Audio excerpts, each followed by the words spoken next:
And we're back. It's been a very long time since we've done this.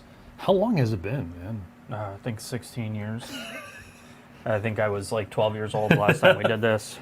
It was my rise to stardom. Yeah, I got so many you look pretty offers. good for 28. Yeah, I got a lot of job offers after that as a senior. It was 6 months ago, half a year. Wow, this doesn't seem that long. It's been a long time. We're going to ask to do an audio check in a couple minutes. We're going to make sure everything syncs up. We have simplified our setup. I wouldn't say it's simplified. Oh no, it is not simplified, but it's Who's more calling? simple than it used to be. Let me check this call. Hey. Yeah, I look good? Yeah, it's one of my big fans. I'm sure it is. No, I'm sorry. I forgot to clean the garbage cans out before I left. Well, tell them to write me up. Okay. All right. And get a garbage can bonus this week. They want me to clean an extra set of garbage cans and recycling bins. Oh, well, Mark, we got to pay our bills somehow. All right, let them know I'll be in tomorrow morning early to finish it. Thanks, Barry. All right.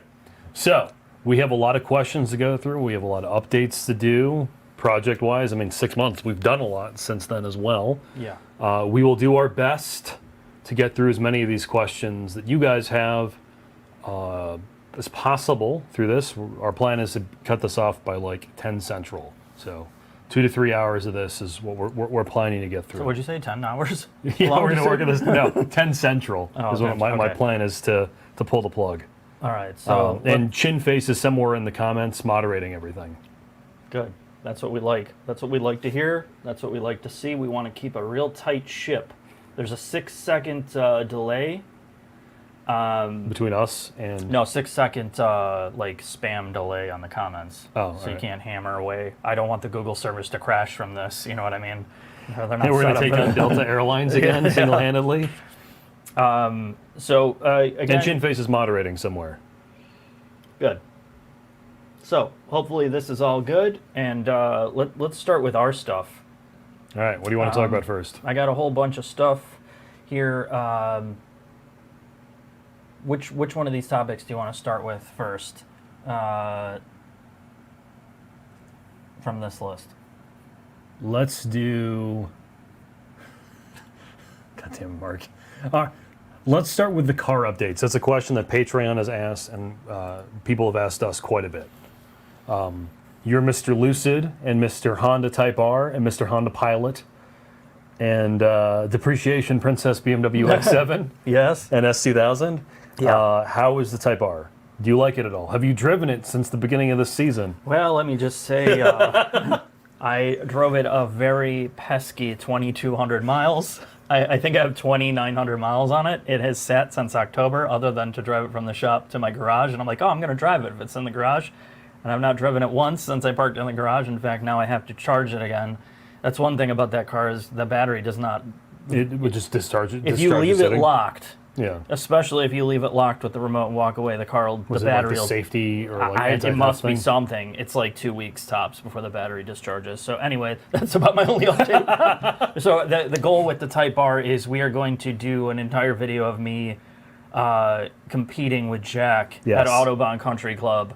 Where I'm going to take Jack's $60,000 Corolla that you have modified now, and I'm going to take a stock Type R with small alignment and the same tires and brake pads. And he's going to race me for one session. One session, 20 minutes, and watch Jack's $60,000 Corolla wind up in the pits. So that's the goal of that video. We haven't done it yet. I have to manage more than he does. So I have MCS dampers, an S6 big brake kit, an engine tune, an oil cooler now, wheels and tires, a crazy alignment. But I have 2 laps, and then I have to do a cool down in between. So we'll see if I can keep ahead of Mark. Yeah, Jack's going to take his all-wheel drive advantage down to front-wheel drive in 2 laps, and I'm just going to sit there and wait. And I can just drive one-handed, and I'm going to wind up passing you probably in the first 10 minutes. Let me tell you, I will see what a 300 wheel horsepower front-wheel drive Corolla feels like going around Autobahn. I'm sure that first 2 laps is going to feel great, and then you're going to be like, oh, what happened to this thing? So yeah, so that's the update with the Civic, probably the Corolla. You did a bunch of stuff to the Corolla, which we have a video coming out about. So what you just said. It's going to be about as long as you could possibly imagine. We'll talk to Ben, the owner of Limit Plus One.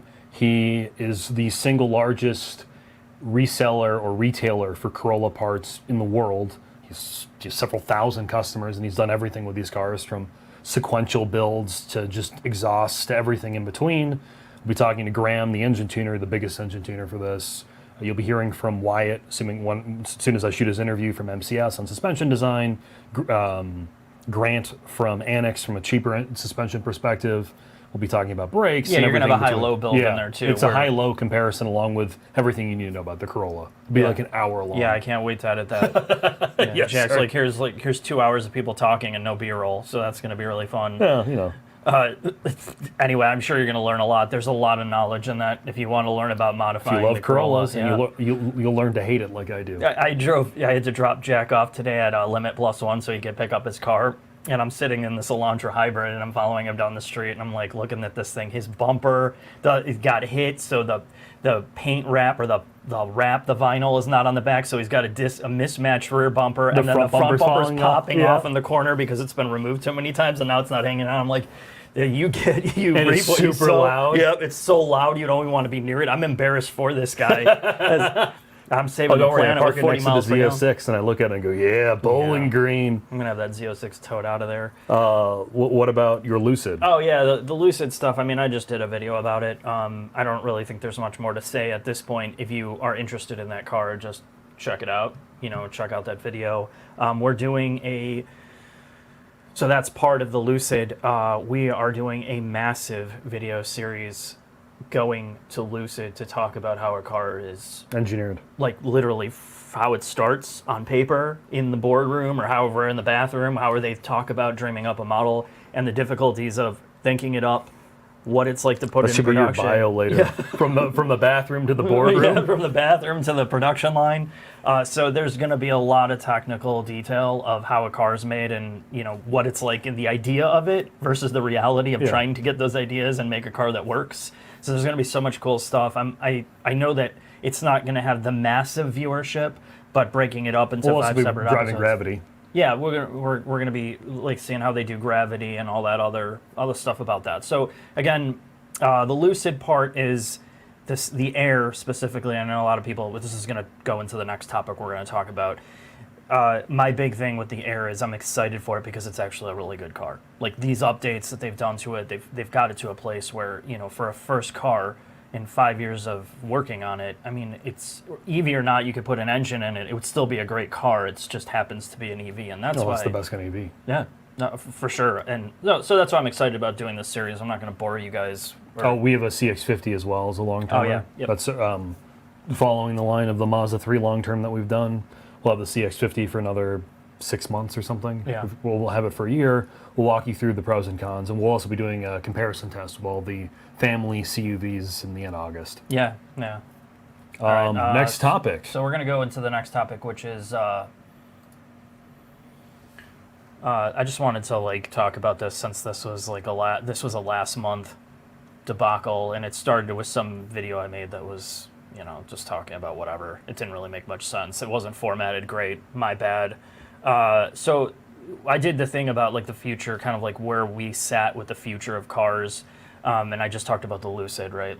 Clearly, people seem to think that either we hate these cars, that every time we talk about cars, it's negative. EVs or cars in general, we hate everything, or I hate everything. It's not so much Jack. Or every time we talk about EVs, it's negative.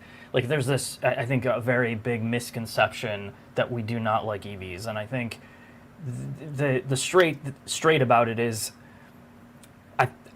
unfortunately, I think there's a lot of new cars that have come out, EV or not, that are not, they're average, right? And it wouldn't be such a big deal if they weren't so expensive. And this is something we talk about all the time.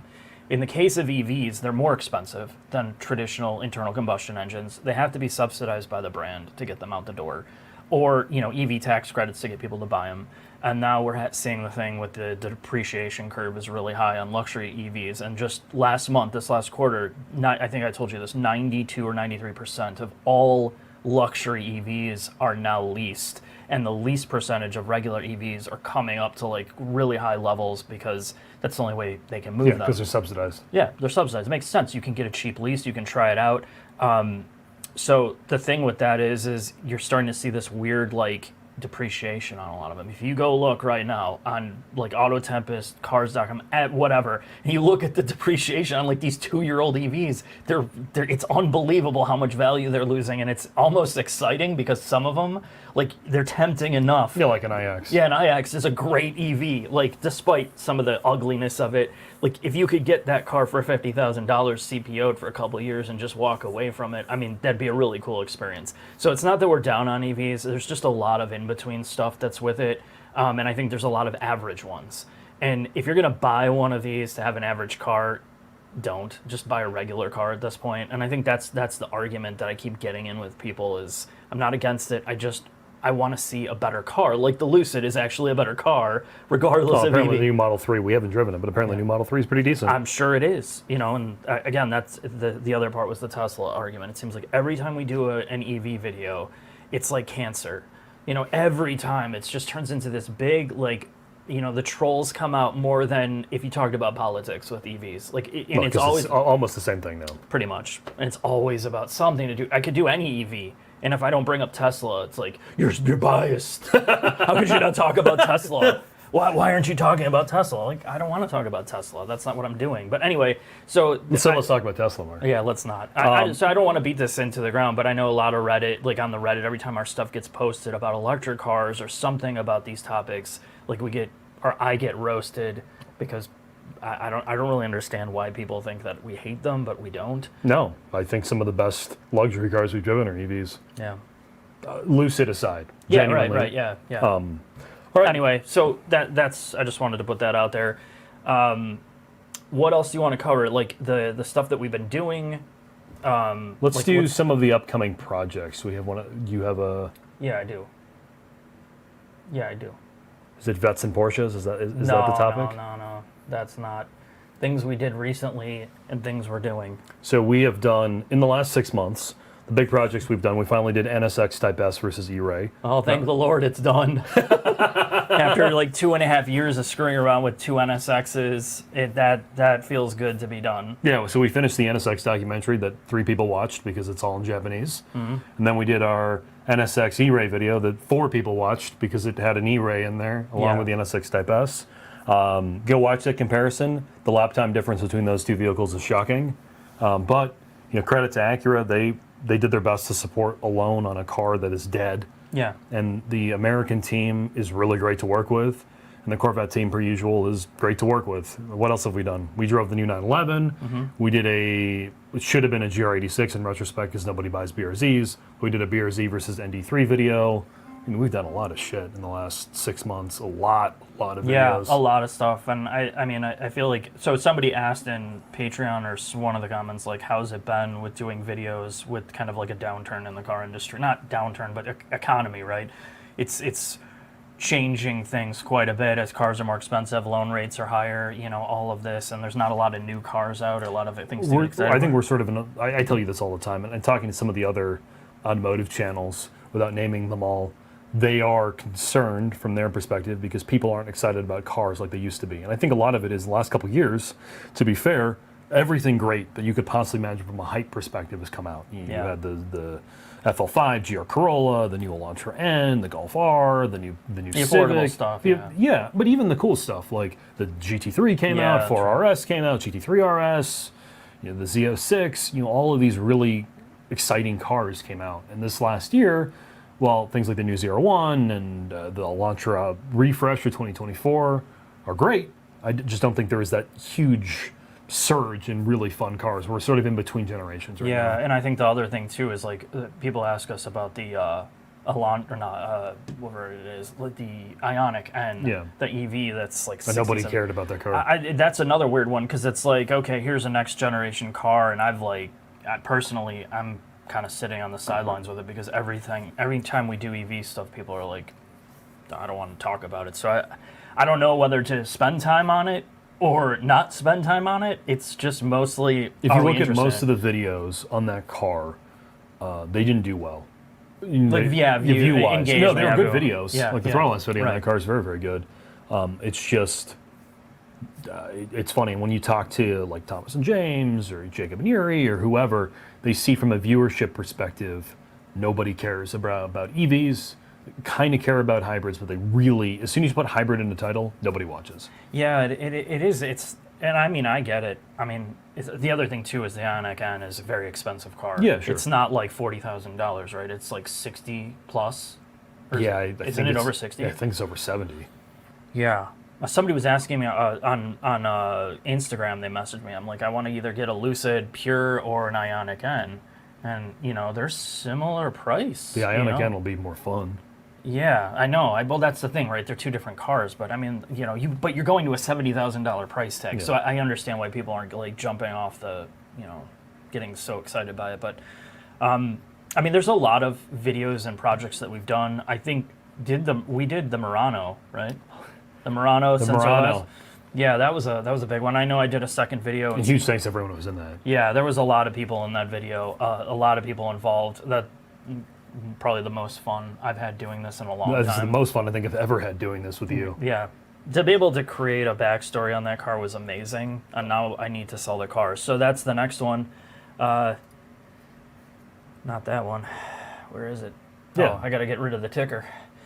There we go. The Murano is for sale. Let's talk about that. It's going to maybe go on Cars and Bids. Maybe go on Bring a Truck.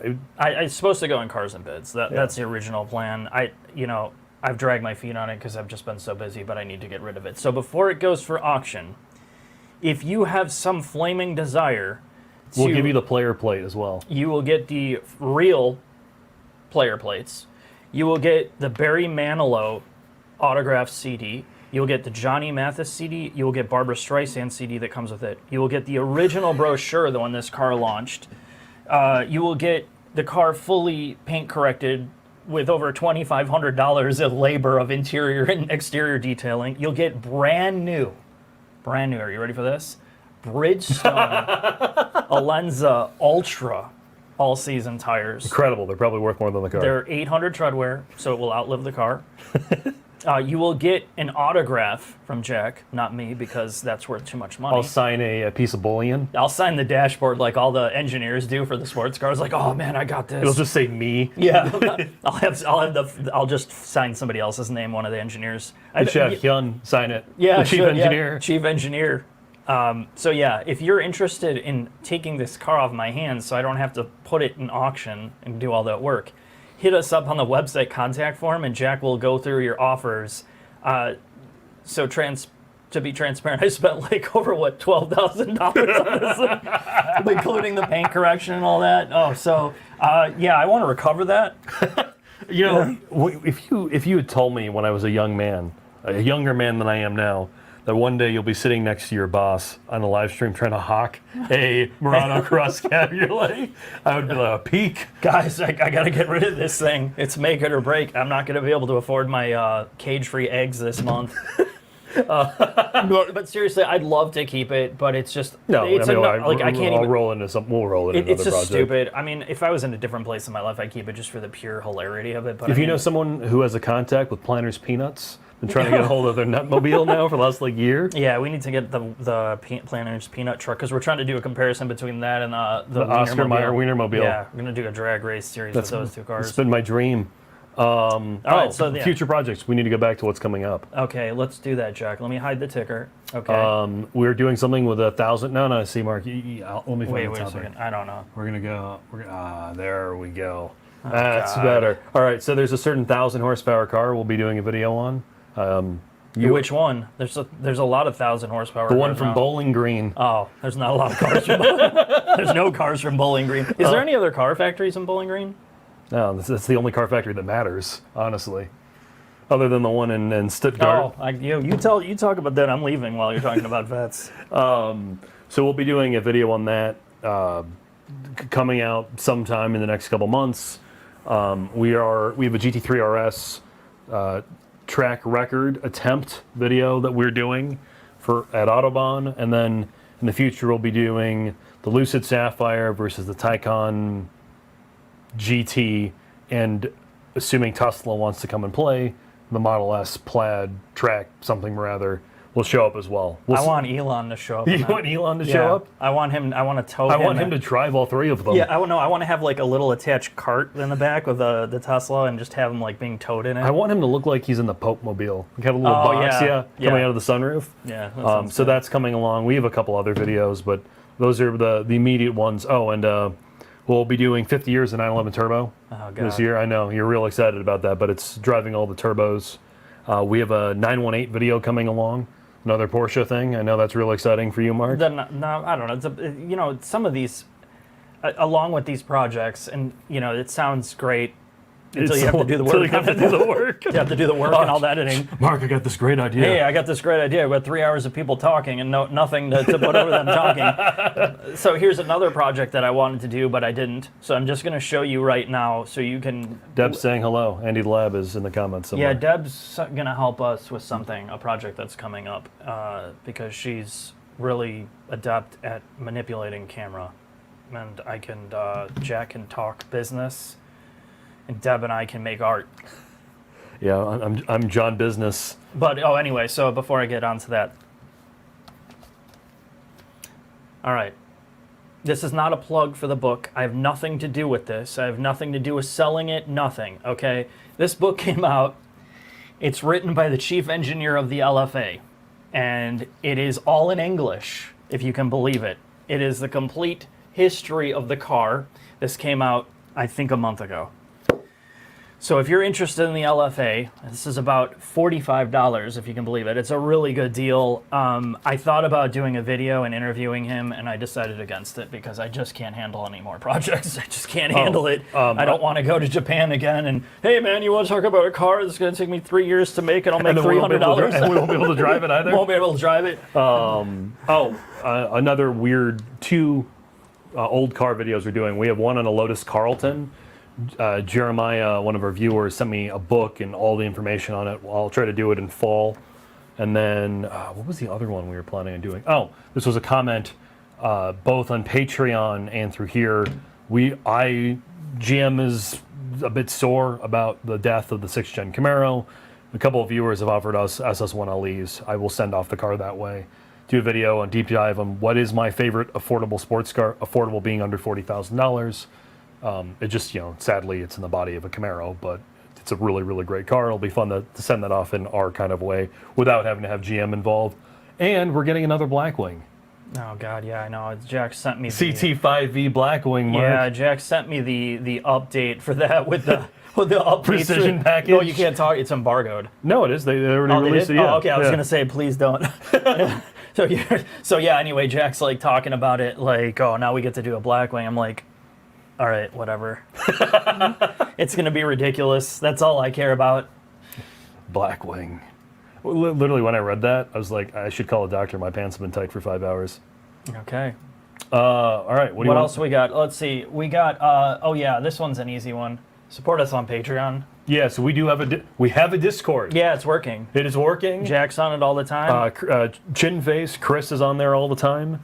Mark is there sometimes, rarely. The only time that I get on Discord is when I finally get caught up, which is never, and then Jack goes out of town because you're not adding anything more to my plate. And I'm like, oh boy, I got 17 minutes. What can I do? Let's catch up on Discord. Oh, there it is. Then I want to talk to everybody, and then my time disappears, and then I don't get to have a bubble bath. So it's either Discord or bubble bath for me. We will, one day, even if it's just Chris and I, we will do some evening gaming thing where we all hop in a group chat and either play iRacing or something, or video. We'll create a poll and people get to choose what we all hop on together. Yeah, I think the 2 obvious ones are Assetto Corsa and iRacing. That's the easiest ones for me personally. Of course, it's all about me. I mean, you got Gran Turismo too, but I love you to lose your mind in a Call of Duty server. Yeah, no, I can't handle that. The stress level, I'll probably have a stroke, screaming. And then. My reaction time, it started when we were doing this GT3 RS video. And like the car, all right, how do I put this? We've been driving so many cars that car should feel like, oh my gosh, it's fast. We should invite Greg. He can tell. Yeah, he can shut up those dogs. Stop those dogs. Stop. In driving a GT3 RS, you would think that it'd be like, this is hardcore. And then it didn't feel hardcore at all. It just felt easy to drive. I was expecting something different, but I also realized I'm very slow now compared to where I used to be. So I'm like, oh, let me get on iRacing and do some practice, because we're going to be doing we're doing the SR3 school at what is it? Spring Mountain. Spring Mountain. So I know personally for me, I have to get back in shape, like not just mentally but physically, because I don't do anything. I always tell you go to the gym with me or go running. I can't go to a gym. So you got too much muscle. I got on the simulator and I saw that you moved it here. Yeah, and how much slower are you? Oh my god, dude, it's pathetic. Like my reaction time's like I'm a nursing home patient. The car's already in the wall. I'm like, what just happened? I mean, it's not that bad, but you just realize, like, if you don't practice this stuff, you can do it, but you're slow. Anyway, I don't even know what the point of that rambling was. What were you saying? It's like nursing home stuff. Yeah, I don't even know. But yes, we have. Oh, and we'll do. I'm going to sit down with the Audubon folks next year. Keep things simple. I just threw this on your plate, but I thought about it earlier today. We're going to do a track day that's just us as an outlet and you guys, the viewers, at Audubon. That sounds good to me. We'll do it in spring on probably south or north. We'll figure it out, whatever's available. We will. Yeah, we'll set up a track day. It'll probably have like 150 spots, maybe, and then I'll see if they'll set up an autocross too. And then Mark and I will just sort of bomb around and hang out with you guys. I would love to have, if I had the CVT tuned up on the Murano, I'd love to take that on track. Yeah, dominate some fulls. Am I the only idiot who's driven it on track? You never drove it on track. I drove it on track. No, I couldn't make it that day. Yeah. It was a godly experience. Yeah, Jack had to go do like POV and stuff of the car for the video, and then I'm like, I had anxiety all day. I'm like, please, for the love of God, do not blow that thing up. I don't want to be stuck with a $13,000 paperweight.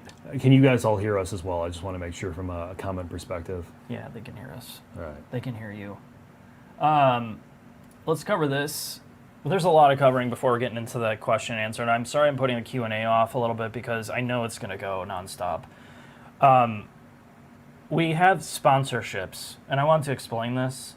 Do you want me to list all of them first, or what do you want to do? To list all of them? What do you got some special ones? Yeah, yes. All right, so we have Dell. Obviously, they've been around for a long time. They're our equipment sponsor. Our friends at Bridgestone, obviously, we've been working with them a long time, and they are now one of our title sponsors. We're trying to make the plugs for Bridgestone as painless as possible and as informative as possible, and we're doing a couple actually really cool videos with them. One of them, which is what I basically have it all scripted out, and I just need to shoot it now, or reshoot it. We have an engineering deep dive on tires, a real one, where I get to explain to you silica content, the actual construction of the belts, how the different tread blocks work, the technical differences between a summer, an all-season, an extreme summer, and a Grand Touring tire, and how individual changes, each one of those components from a technical perspective, change the way a tire functions and drives. Obviously, Bridgestone's giving us the engineering and help us with it, but it will apply to every OEM. Yeah, and how the compound's developed and designed, and then you have the factory part of it too. So we'll be doing a video on how tires are actually put together, made.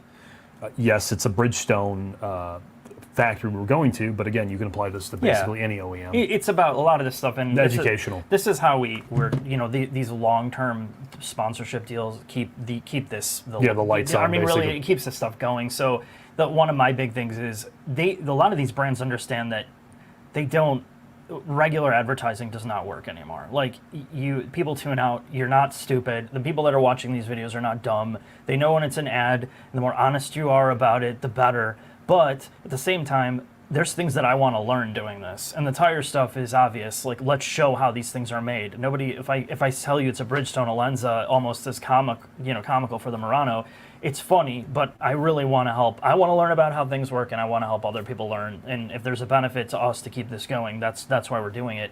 The other thing is there's these ad integrations that we've been doing. We've been working with TalksMat for a while, and they're one of our favorite sponsors to work with because they let us do anything we want. Yeah, within reason. Well, yeah, they do, but it's one of those from a creative perspective. I love being let off the leash with it because to me it's one of the biggest joys I get from doing this. You'll like the next one. Is how do you come up with this stuff? And usually it happens like everybody, like you're in bed and you don't want to go to bed, or you're in the toilet or in the shower, and these things pop into my head. I'm like, how can I integrate a floor mat? It's like the dumbest possible thing ever. And I'm just like, it just off the deep end. I'm like, they like the fact that we can integrate things in a non-traditional way, like the Arby's one, you know, like that. I mean, it's more fun to make it, and I think people, even if they want to skip it, it's still more fun to watch than like garbage. Sean in our comments, by the way, asking for a friend, can I sponsor the channel as a religious movement preaching the superiority of B-58? Thank you, Sean. What's that? It's just a little engine from BMW. Just a little six-cylinder engine. Speaking of that engine, we have a comparison, which I forgot to bring up, of our two favorite premium SUVs, which I know is about as exciting as dropping a tape gun on your foot. But we have a base Cayenne versus X5. They are our two favorite SUVs. One of them is powered by Christ's engine. All right, continue, Mark. I think that's it. Otherwise, I'm just going to ramble on. And let's go through some Patreon questions. Is there anything else? No, I don't think so. I mean, I could probably make up some more shit, but it's not worth it. All right, let's go through some Patreon questions. Yeah, so someone just asked, so the only sponsors are Dell and Bridgestone? Those are our two title sponsors. And then the other stuff is like ad integrations. So here's a good example, right? So the NSX video was not sponsored. Right. And it made no money. You go right. So that's a 2-year project. So that's a big deal, right? So you have to recover the amount of time and the resources. Something I've been telling Mark now for years, and we're finally doing it. Okay. So the other one is the GT3 RS video that's not out yet. You have multiple headcount involved. You got to pay Britt. I got to pay you. I got to pay Britt. I got to pay yourself. I got to pay myself. I got to deal with all the fueling. I got to deal with the time, the editing, and of course, what was the other one? The insurance policy that I had to pay for. So, you're talking about thousands and thousands of dollars to make a video that will be lucky to make $1,000, maybe $1,500 back. Yeah. Okay, so some of these videos, by necessity, will have ad spots. I'm sorry, because I can't continue to run at a loss, but that's why some of these ad integrations exist. People are asking about Audubon. Audubon's a partner, yes, not they are a partner. sponsor. Yes, they don't give us money. They don't give us money, but I'm talking about exchange of money and why we have to do this. So some of these big losers that are great, enjoyable videos to make lose a lot of money. They just do. Yeah, the videos that are, I hate to say, like eating your vegetables, are the ones that end up actually making money. Yeah. So anyway, that's what it is. I wanted to explain it transparently. I don't want to continue to lose money, but there's got to be a way to do these cool videos, the ones that we're passionate about, the ones that people want. said hello. Hello, Thomas and James. Who's that? I don't know who they are. Oh, yeah, those are the guys that have a house. with throttles. Yeah, and a couch. Yeah. Like, huge thanks to them for being in our Murano video. Yes, they were in the Murano video, and I didn't use a ton, but the second video has them at the end in the outtakes. It's tremendous stuff. Yeah, the best, one of my favorite things they were talking about is, you know, it was more fun to make up some BS about the Murano than to come up with skits. And it's like, there's truth to that. Like, you do these videos over and over again, and, you know, you lose how do you make it different? How do you make a car video entertaining after a while when it's the same? You start to lose your will to live. Well, I mean, it's like any job. I watched something came up on Vice today about the guy who like snuck his way into an Amazon warehouse to find out what they were doing in the whole video. And I didn't watch the whole thing honestly because I've had a headache. But the guy was like, we just found out that all these delivery drivers are pissing in bottles and they're throwing the bottles out in the street littering. And this whole like hour video wound up about how they don't have time to take a break and they just piss in bottles, and it's a known thing. Like that's, so I mean, I'm not talking about that. I'm just saying everybody has something in their job where they have to get creative. I mean, if you can't stop to go to the bathroom, you piss in a bottle. Like for us, I'm glad this is your lesson for this live stream. Yeah, this is the lesson I'm trying to see. You know, everybody's got their issue with their job somewhere or another. It's going to wind up being a slog. Sometimes it's fun. Sometimes it's not. Sometimes it's not. Oh, last topic before we get into the Q&A. So we're talking about like cars and average cars, like the Blazer EV, right? Pulled that video. People asked. I'm just gonna say, pulled it. It wasn't worth the drama. Not only in the comments, I did a bad job on the video. It was one of those where you, like, you then do we it. got some facts. And we got some facts. There wrong. was some fact. No, I got some facts wrong, but I also got some facts right that I didn't want to argue about. It's one of those like, why do I always have to do your laundry? All right, you don't have to do the laundry. I'll go do it. I'll try to help more. Let's just drop it and move on. It's one of those, and I think that's the thing with doing this or any job. you get to a place where you're not passionate about every project you do. No, that was a good case. We fucked that one up pretty good. And it's just, yeah, it is. And not every car is made great either, to be fair. Like, not every car and not every team working on every car is the A team. Is the A team, and not everybody's like, oh, I can't wait to get to work to do the new Equinox or the new Passport or whatever the commodity cars are. You can tell when some of these cars are just, they're doing it to get it done.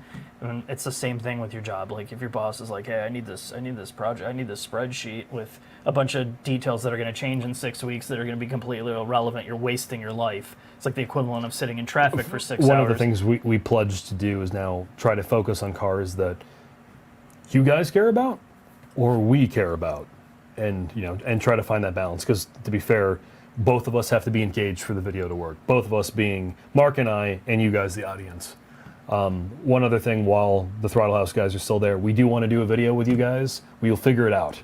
We've been saying this for like 3 years. We will figure it out. Yeah, it's gonna be happy. I'll be in a wheelchair. We'll be reviewing Mark's wheelchair. Yeah, probably. And my crutches. All right. Anyway, let's go through some of the Patreon questions first, and then move into all of your questions, you guys, the viewers. And there are lots of Patreon questions. Good Lord. Lots of Patreon questions. All right. Get ready for it, bro. From Meg, how does the experience of the newer turbocharged Honda Type R compare to the naturally aspirated Type Rs of the past? Huh? How does the new Type R with the turbo feel compared to the old naturally? They're not related at all. They're not even in the same league. The weight is so much different. The front end on the old cars work way better. You can lean on the front end. There's no torque, so you're full throttle in and out of every corner.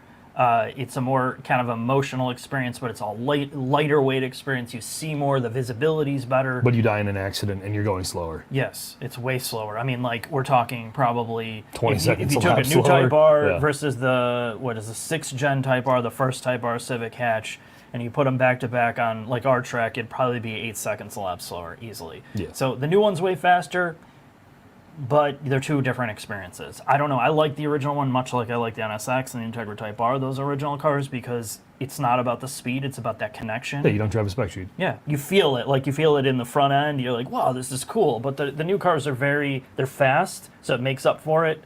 They still have a different character to them. They're fun in a different way, but yeah, you can't even... Elton asked MC20 or Aston DB12. We haven't driven either, so we can't tell you. Lease or buy. Lease. Though we do have a viewer with an MC20, and I think he has had a reasonable experience with it. Colin just bought a 2008 328i rear-wheel drive manual. I actually own one of those cars. Could have bought new, but this car is much better despite the maintenance. Any thoughts on enthusiasts going back to older cars as daily drivers? I think it's just going to be... I think it's always kind of been that way. People always go a bit older because they're more affordable and you can tinker with them and you don't have to worry about new car problems, namely cost. Yeah. And you can keep it as a project, throwing it in your garage. You don't care, if you don't play with it. They're fun to daily too. Yes. Yeah. I'm trying to find things that will broadly appeal to many people. Is steering feel an objective or subjective measurement? For example, we both disagree on the way the front end of the E92 feels when it comes to steering feel. Do you think it's subjective, or do you think it's objective? Steering feel. It's both. The steering feel is... There's so many different layers to it. I think there's the misconception that steering feel has to be like a manual steering rack in a Lotus Elise, right? Where you're like, oh my gosh, my arm is sore trying to get it around a tight corner. That's not steering feel. Steering feel is a multitude of how much feedback is it from the tire, the road, the vibration. How much does it load up? How easy is it to turn in a slow speed condition? Like, the level of effort is required, or in the case of the E92.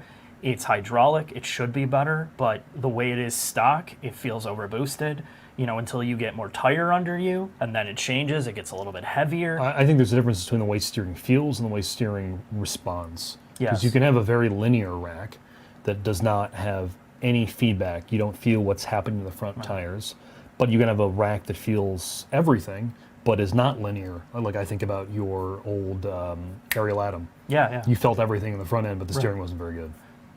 I thought the steering was great. It's a manual rack. It's about the best you can do. But you're talking about the way the front actually worked when you turned the car. the front didn't work well. But I mean, that's also, you got the engine. But that's what I mean. It just pushes through. It's the difference between the way the actual steering functions in a car versus the way it feels. Well, so it goes back to that, right? There's so many different layers to it. You can't really. It is subjective because you take the same car and put two different tires on there. You put a 205 55 tire versus a 275, something enormous. Yeah, 275 with a 35 sidewall. Your steering is immediately different feeling just because of the tire.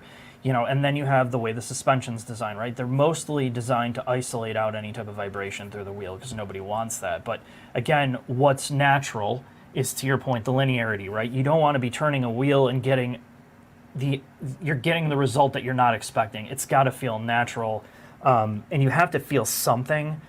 And I think a lot of EPSs, the big complaint about old hydraulic racks is they were overboosted. Like you go back to the old Ford era of the Tauruses, you could hear the power steering pump. It'd be like, and then you turn the wheel and you could do like one of these. Overheat the racks. It's so, you boil over the fluid, but they're so overboosted, and now you have the EPS doing the same thing. You don't hear it as much, but you can pinky turn it.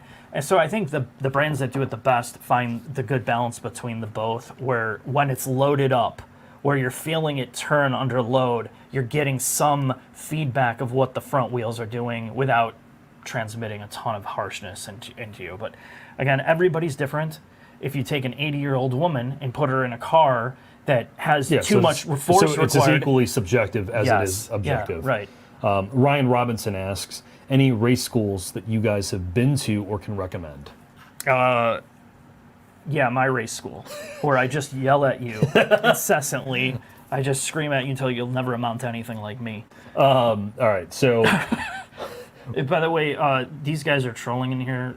The Throttle House guys. Should we ban them? Yeah, we should. No, because they have more views, and they're more popular on the internet. I immediately don't like these guys because they're better than me. So I think the only way to handle it is we're going to have to ban anybody better than me this week. I just did the Spring Mountain School, and we'll be doing a piece. That was through the owner's program you get when you buy one of the GM performance cars. But they also have a real driving school there for, they have a 2-day, 3-day, they have a radical program that can get you a race license. Honestly, there aren't many driving schools left because they have the funding through GM. They're basically your only show up, drive somebody else's car, learn from pro drivers, then leave school left. Locally, if you're in the Midwest, Autobahn's a great one, but honestly, that's you show up in your own car and you go drive. Right, if you show up in your own car, that's harder for people. Spring Mountain, however, is a real racing school. Radford's now moved towards more of an experience program from when we worked with them in the past, where they were, a 4-day or 3-day program built around making you a pro driver. Skippy now is a traveling driving school. They don't even have their own location. So there's not a whole lot left. So if you do want to do a on-facility driving school, you're willing to spend several $1,000s, Spring Mountain's pretty much your only option. Do you disagree with that? No, I don't know.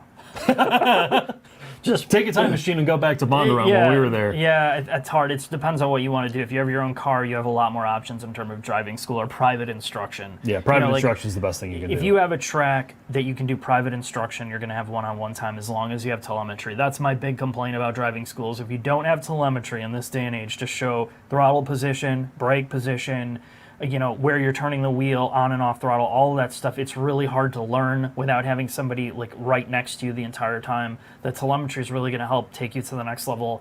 But if you're just looking to start from the basics, I always say start with a karting school. Start with that because you're going to learn a lot more getting seat time wheel to wheel. It'll be cheaper in a cart too. It's going to be way cheaper in a cart. You're going to get driving IQ, and you're not going to have to deal with the car part of just running around a track by yourself. There's only so much you can learn from that. So that's kind of my take on it. Somebody also said, as a follow-up on here, about the steer-by-wire part of the Cybertruck. Is that the future?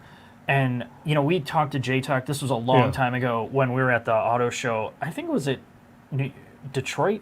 Where was that auto show where JTech was Detroit. Yeah, we showed up at the wrong day. Yeah, we showed up with the straight Detroit Auto pipes. Show the day like, early. hey, this is the auto show. We showed up on the wrong day. But anyway, JTech was there, and they were showing off their steer-by-wire setup for like their supplier for like Mazda, Lexus, Toyota. And one of their big things was they wanted to create steer-by-wire with physical redundancy, so there was still a solid connection just in case.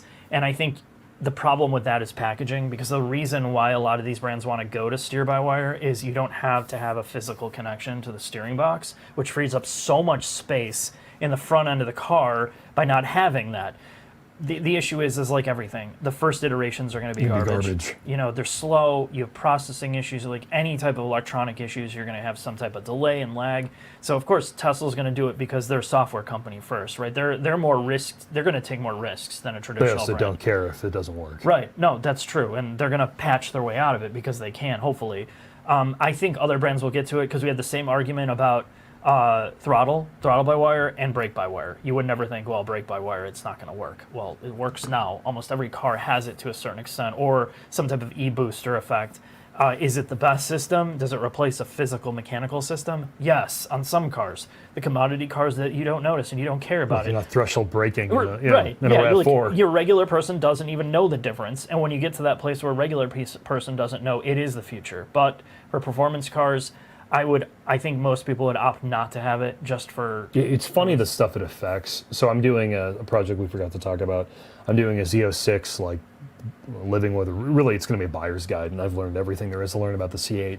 One of the funny things about that car, and I imagine basically all brake-by-wire cars, M2, M3, M4, M5, the way, all right, GM's is technically not brake-by-wire, they call it e-boost because the pedal is related to a master cylinder. Well, this is the comment. The brakes are technically decoupled, not brake-by-wire. All right. Yeah, so it is, okay, we're calling it brake-by-wire as a term for a pedal that the feedback loop is digital, not mechanical. Meaning when you press down on the pedal, it is a digital signal that is deciding on how the pedal reacts to you. Right. So in the case of... Which is brake-by-wire. If you have a digital pedal that is a load cell to a certain extent, or a sensor... But in that case, for GM and for Porsche, who's now adopted brake-by-wire in certain vehicles, it's the Bosch setup. Right. There's essentially... As you get all the way into the pedal, as you're into ABS, it is back to being a physical, like the pedal is what's giving you the feedback loop. It's the initial pressure, as you're getting into ABS, that is all a digital signal. Do you follow? Yes, yeah. There is a transition point between fake and real, essentially. But in that case, the Bosch setup, so many cars, they are calibrating that brake pedal around the tire that's on the vehicle. So in the case of the Z06, when you go, if you have a Z07, Z06 with Cup 2Rs, then you throw on Pilot 4Ss because you don't want to drive around on Cup 2Rs, it fucks with the ABS. The car freaks itself out because the mu, the coefficient of grip that the braking system has been tuned for is on a Cup 2R, so it gets an ABS earlier unless you're in a later driving mode. It's weird that even the braking system, because it's so digital, gets affected by different things. And that is something I learned from a Bosch engineer who helped design the setup, not me pulling this out of the air. Right, yeah. That is the actual engineer who designed the system. Yeah, and not only the tires, you have the brake pad effect. Yes. Right? If you change the brake pad out, freak out then the all car. that stuff it's totally changes it. And I think that's, that's the stuff whether you like it or not, or whether you believe in it or not, this is what we're trying to learn and share some of this knowledge. And I think people, when we talk about this, it's hard. No, am I excited by that? No, I'm not. I want a traditional hydraulic pedal with regular... But it's starting to work now. I know, and that's the thing, right? You can take the whole, I want the older stuff approach, and then you get skewered for saying, well, you got to go with the future. And then we're talking to all these brands and engineers like, dude, we're not doing this anymore. This is why we're doing it. So then you try to explain why they're doing it, how they're doing it. And then, we're just trying to share that knowledge. Whether you believe it or not, that's on you. I personally, the NSX video they did, the E-Ray NSX video, that was a perfect example of comparing two different generations of parked cars, of how far the technology's come in brake-by-wire specifically, where the NSX felt like a video game sim pedal set. Literally just a digital switch with a spring-loaded brake pedal that you never felt anything. And then you go to the E-Ray, which has a similar system in many ways, but they did a good job approximating what brake pedal feel should feel like. And it's only going to get better, hopefully, as they figure out how to. 99.9% of people driving a C8 will not realize it's not real as far as the pedal feedback goes. No, I would agree. And it's not until you get to that last 5% that you actually notice it. You have to drive a lot of cars and you have to drive it flat out to understand that, which most people don't do. And then you have the other thing of, we were talking to Dave Coleman about this, and you had a call with him and I had a call with him about CX-50 and MX-5 or Miata. And he was talking about, we're talking about CX-50 steering. Like, it was too heavy, they fixed it, now it's lighter. And he was saying that they keep a Lotus Elise in their fleet for when the Japanese engineers come over, the junior Japanese engineers, so they can understand what a manual steering rack feels like, because the next generation of engineers will start to never experience a hydraulic rack or hydraulic brakes or old systems of how cars used to feel. And he, in at least North America, they want to expose the newer engineers to these older feeling systems so they can blend old and new together, so it's not just all digital. Because that's the big problem, is the next generation is losing those cycles of learning, and they're only going to know one thing. They're only going to know brake-by-wire and the way the new stuff feels, and we're going to start to have more cars that are disconnected. Porsche, the engineers are aging out. Corvette, all the engineers that have been there for 30 years are aging out. A lot of these historically great sports car monikers, their engineers are getting older. So only some of these things will get passed on. And I think both of those companies you just mentioned, I think it's a cultural thing. They are doing their best. When you talk to a lot of these guys who are talking about retiring, on the German side, talking to the Porsche people, and on the Corvette side, they know that their time is coming to an end. So they're doing everything they can to get the next generation of leaders and engineers ready. The Japanese brands aren't so great at that. No. When their knowledge dies, their knowledge dies. It doesn't move on to the next one. That's what kind of surprised me, and I didn't put it in the video with the original NSX. I had a whole segment where I asked, what do you want the future engineers, the future people that are studying this and want to learn from you, what do you want to pass on? And I would say 75% of the response was no response.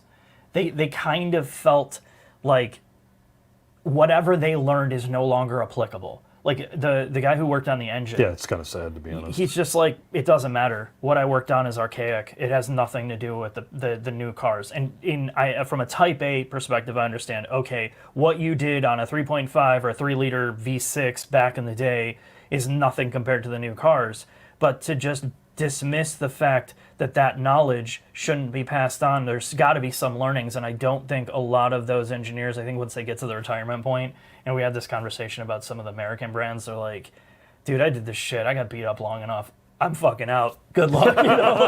You know what I mean? And regular jobs are like that too. You reach a point where you're just don't done. care. You just, why am I going to invest any more time in anybody else, especially in the corporate world where the company doesn't care about me. Yeah, you're just a cog in that machine trying to get this work out. So I get it. But I think the better brands are some of the brands that have more heritage, do a better job at the people want to be there. Yes. Yeah. We talked to the guy who's the head of suspension for 911 line. Remember that we had dinner with him in Spain, and he's like, people want to work on 911. I can pull anywhere within Porsche, and someone wants to help me work on this car. Yeah. I mean, that really helps. And I know it's the same for the Corvette team and the Ford Performance guys. Yeah. Anyone, if you'd be stupid if you worked at Ford and someone offered you a job there and you would say no. Yeah. So. And this is it's every job is like this, and I'm trying to make it more relatable. You get in a job where, nobody wants to do the grunt work like crap, where there's no return. You're just working a slog. It's making no difference. So clearly in the car brands, there are products that you just, there's crappy ones and then there's the great ones. We interviewed, you weren't there for that. I interviewed someone important in GM, and I asked them how you get your career, and you guys can guess who that is. And he said one of the best things to teach someone is patience. He said, and I never thought about it this way. Designing a car is the only job in the world where you don't get your report card for 5 years. Cars on average take 4 to 5 years to go from inception to, the first time a journalist drives one. And you don't know if you did a good job, really, outside of your insular group for 5 years. It's crazy to think about. That's a long time. That's why you go work for Hyundai and Kia and you get something out in a year. You get immediate gratification. No, but that's true. Like most of these cars, they take so long to develop. You know, like 4 or 5 years. What is Hyundai, the official brand of new car, new me, or whatever it is? Yep. Every week, it's like, hey, I don't like this. Let's fix it. But and planes are too. Someone said that as well. Yeah, that's true. Yeah, and you know, like or that's tanks or whatever. You don't have that many iterations in cars. Like you could work for 20 years and you put out 4 models, maybe. 4 or 5, yeah. Yeah, and then you're doing damage control sometimes. It's crazy how fast, when you work with cars, you realize how fast time passes. Right? You're like, I never thought 10 years later I'd be doing this. I never thought I'd be doing this. And I realized, oh my God, there's been 3 generations of these piles already. I don't even remember those. But... you got to bring up this comment, Mark. Mark, I enjoyed your late night ice cream story a few months ago. Have you shut down any more public restrooms? I heard your local Applebee's has a steam cleaner on hand just for you. So, Aaron,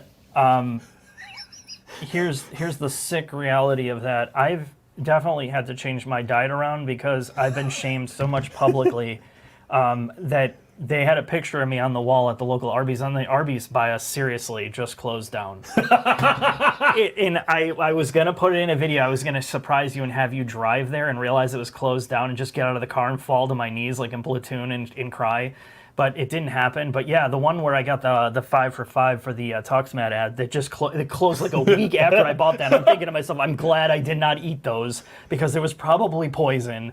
And then supposedly our Red Lobster bias is going to close too. I mean, basically my entire universe is crumbling to the ground, my existence. I have nothing left. Here's another Patreon question. Here you go. Oh, sorry. Oh, no, it should still be... Oh, anyway. Yeah. Another Patreon question. Do you believe and this is from Neil, do you believe manufacturers will begin to re-enter cheaper car segments that they've abandoned in the last decade? No. No, I don't either. I don't think there's any going back, unfortunately. And I think a lot of it has to do with there's no way to make cheap cars unless they come up. Well, that's not true. The gigacasting stuff that brands are going to spin up copying Tesla, that might actually reduce car costs. But it's going to take something like that where they can shit things out and make them safe and meet all the regulations in mass to get the car prices down again. Which, I mean, I would love to see like a $20,000 car it was like a good car that's not the Chinese stuff, personally, but I think it's going to be a while. From my understanding, too, the American brands and a lot of the European brands aren't as willing to play in the low margin field as like the Civic or the Corolla or the Elantra or the Sentra. And I always bring this up, and we always have this argument. Technically, if you play the inflation game, the Civic is cheaper today than it was 10, 20 years ago. So, yeah. Technically, if you play what money is worth today versus what it was worth in 2010 or 2000, the Civic is cheaper than it's ever been. A lot of cars are technically cheaper than they've ever been. Mustangs, Porsches, a lot of cars are surprisingly, when you play the inflation game, cheaper. The issue is the buying power of today is worse for people who make less than like $500,000 a year than it was 10, 20 years ago. Yeah, and that becomes the issue, is like where we were talking about, this is an endless discussion. We talk about it all the time in almost every video. And to be fair to people, it's really a downer when you work and let's say you make $100,000 a year, and that sounds like a lot of money, and it used to be a lot of money. Now, in most populated areas, you can wipe your ass with that if you have, like our area, for example. You go and look for like a 3-bedroom house, a 3-bedroom, 2-bathroom house with a 2-car garage out in our area. It's about $500,000 to $600,000. That sounds like okay. You add a higher interest rate, you add the tax payments out by us. Just look at this comment from Gabriel. I'm a teacher. I make playing the inflation game less money than I did 10 years ago. Yeah, and that's just the thing. It's not just the car part. It's the housing. So the tax thing is a huge problem now too in our area. It's like almost $12,000 to $15,000 on like a $500,000 house. So then you have increased insurance rates for property insurance. So you're already at a mortgage payment of like $4,000 a month plus maybe. Yeah. And then you want to talk about a car payment that's going to be pushing $1,000. You don't have enough disposable income left to justify that car purchase anymore. And especially if it's a specialty car, right? Like to justify a fun car is almost impossible now. And I think it really erodes away people's enjoyment or excitement about, oh, I can acquire this. I mean, I used to think about getting a GT3. You can, I mean, with the prices of GT3s, there's no physical way that I could do it and not be homeless. No, seriously, yeah. I mean, it just takes the wind out. Well, so see, Tyler, I gotta make more money. our esteemed Patreon has a question. It goes, I've had a hard time picking up unwed eligible single ladies in my Pontiac GXP Solstice. No. It's automatic. I have a bad knee from a recent pickleball incident. How was your experience in the Murano Cross Cab? Should I trade up for a better wingman car? I don't think there's much better than a Murano Cross Cab, other than maybe like an HHR without the windows. Prowler. Well, I don't know. Prowler's.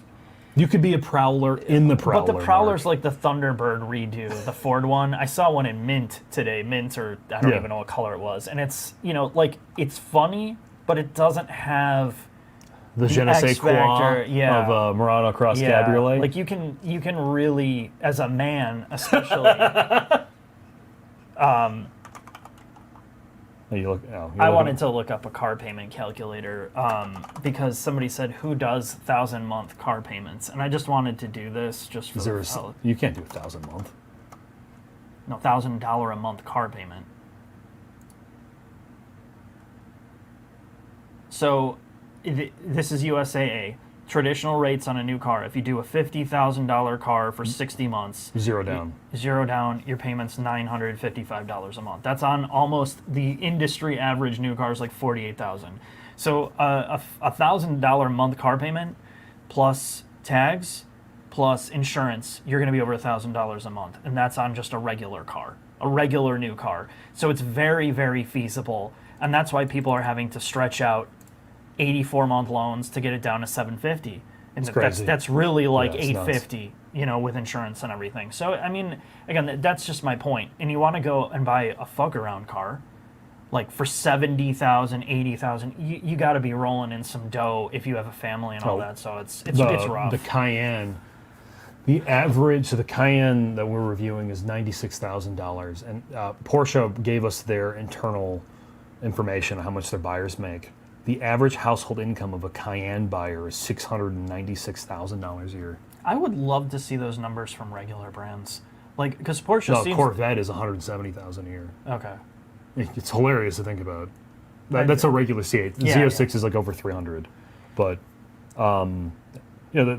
it's sort of the way we're at. Like Subaru and Honda, they will never allow you to share out their demographics because they pay for these studies like on what the buying demographic is of, and they always said the BRZ, and we saw the chart, we published it once and they told us not to do it again, but the BRZ and the A86 have the youngest buying demographic of any car, and the average age was almost 40 years old on a BRZ 86. And it just goes to show you, because you're talking about a $35,000 car. Toy, right? Yeah. So, I mean, who has that kind of money? And you could make the argument, is it the dad buying it, and then it's registered to the dad? But I really think... Well, at that point, you're making well more than that. Yeah.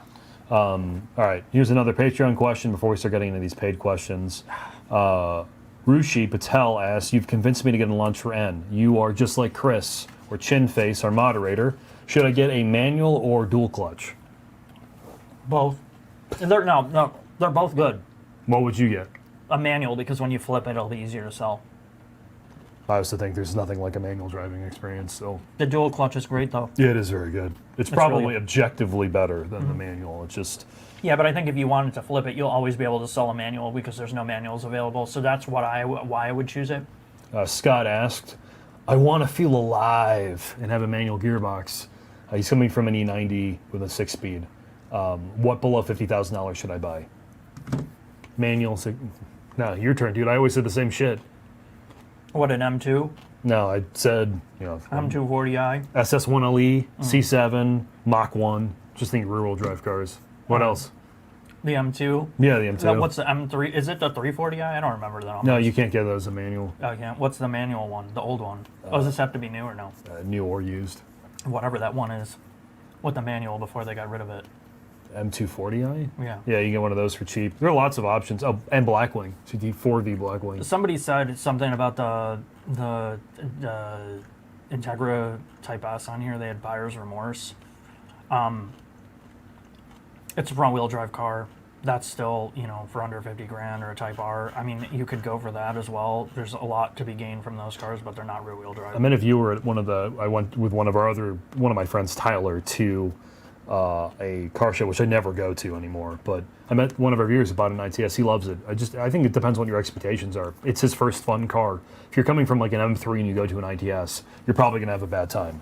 But if you're coming from a Civic and you're going to an ITS, you're going to think it's the greatest car in the world. Yeah, it depends on where you're coming from. But to be fair, so I came up, that was how I learned how to drive cars, was on front wheel drive. I didn't go to rear wheel drive later. So when I went to the Civic, the new one, I really enjoy it. I feel like you feel a lot more than most rear-wheel drive cars. Clearly, it's not rear-wheel drive, and as long as you understand that. But if you came up, like, your first cars were rear-wheel drive, and that's how you grew up, of course, jumping to a front-wheel drive car, you're like, nah.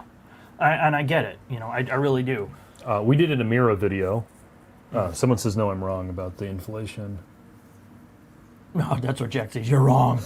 Yeah, no. I want to fight. A 2000 Civic had a starting price of $13,300 just for adjusted for inflation. That's still under $25,000 today. What is the base Civic price?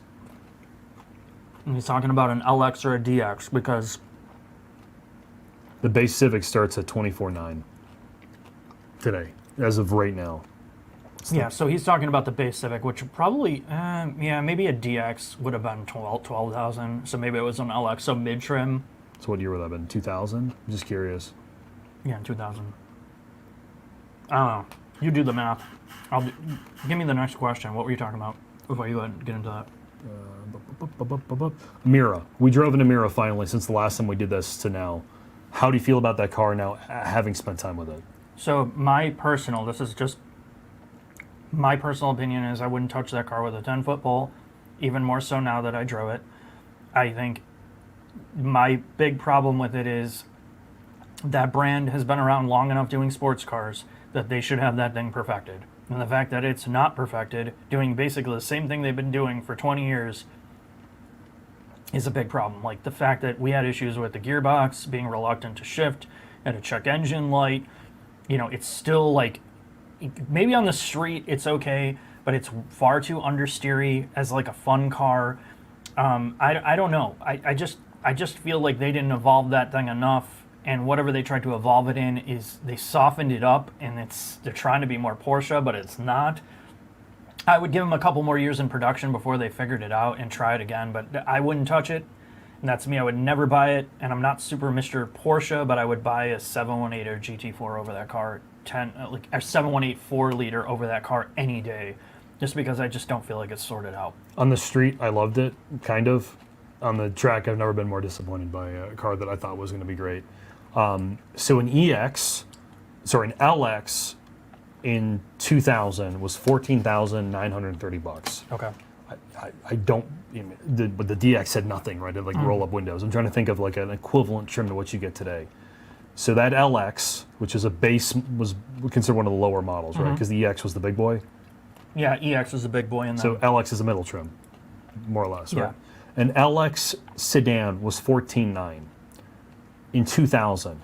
Today, that's $27,184. Sounds close. It's very close. Just make the math work in your favor. I'm right.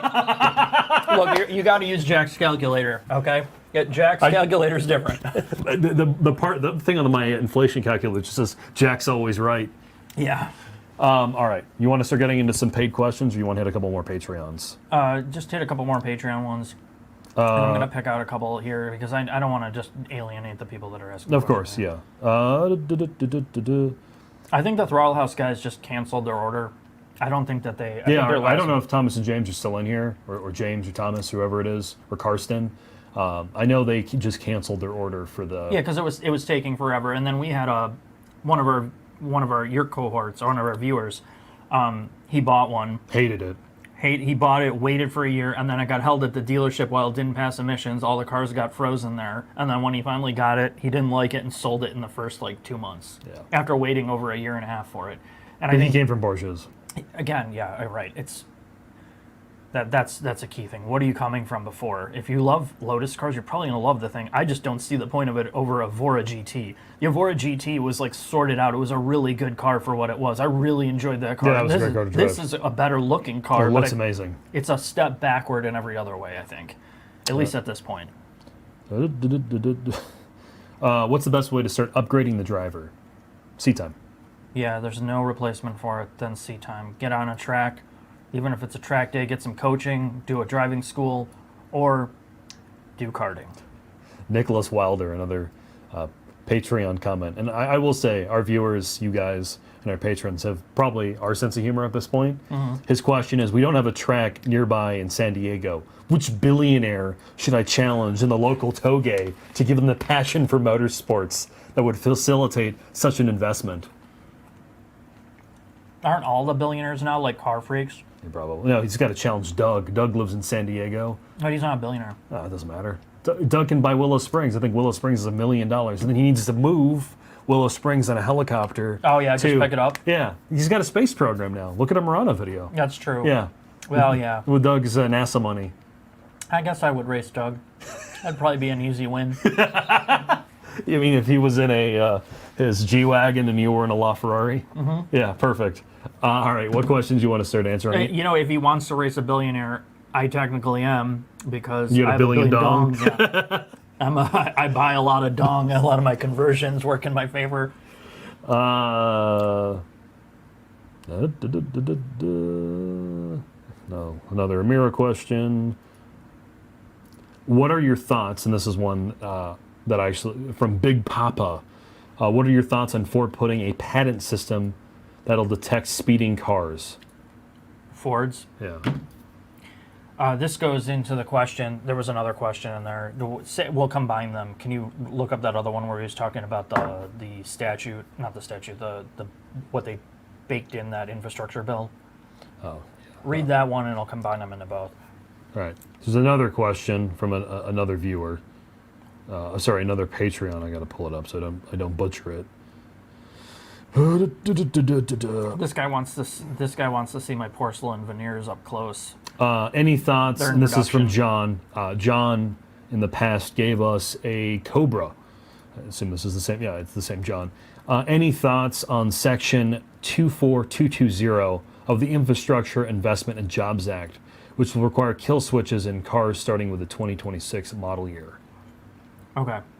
So here's the thing about some of this legislation. That kill switch, it never says kill switch in there at all.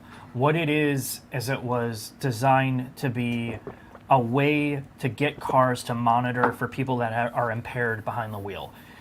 So the people, the lawmakers, when they're doing this stuff, I think some of them come from a good place. I think they do mean well. I think a lot of them look at what their constituents write them or complain about, and they say, my daughter just got killed in a car accident. What are you going to do about it? And then they hear from these people, and then they see the statistics, and the statistics are that people get killed in car accidents from DUIs, DWIs, a lot. So when you see those numbers from one of your federal agencies that says, hey, people are getting killed in car crashes because of alcohol, or whatever the reason is, you start to feel the pressure to react. And a lot of that is, again, might come from a good place. Other thing is, like, I have to show that I'm doing something. And the easiest way to do it is to put something out there that's not really potentially going to happen. And that's exactly what that bill is, that kill switch bill, which, again, is about creating a driver monitoring system that can detect impairment and alert law enforcement or somebody on the outside that you're impaired driving and give them the ability to do something to the car and make it mandated by 2024 to 26 and then kick it down the road if it doesn't happen. The thing is it's a suggestion. The fact that they put that in the bill, there's no physical way, there's no way that it details how to do it.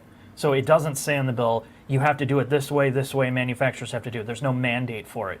What it's suggesting is they get the technology in place and then they mandate it in cars. So by 2030, that bill says if it's not done, we have to put in here why it's not done, why we couldn't accomplish this goal of this legislation, and why manufacturers can't do it.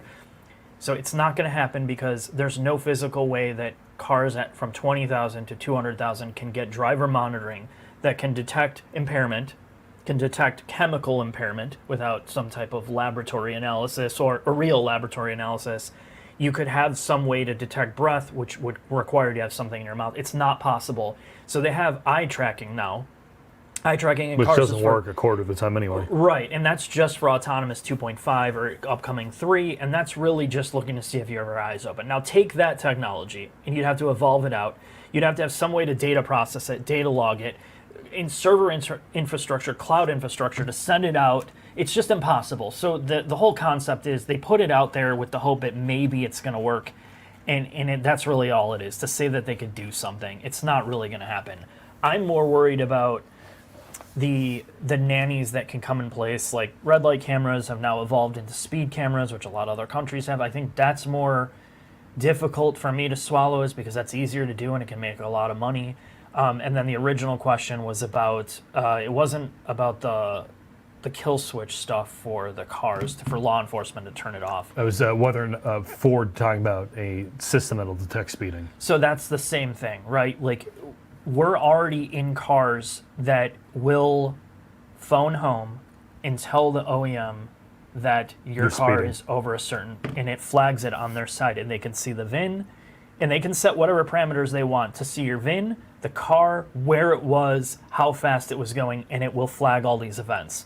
Now, they can look at it internally. They can't publicize it. They can't tell you who the driver is, but they can see this data if all of that diagnostic data is online. In a car that is connected to the internet, that has cloud infrastructure and services enabled on that car, it will report back to the OEMs. Now, what they do with it is a completely separate thing.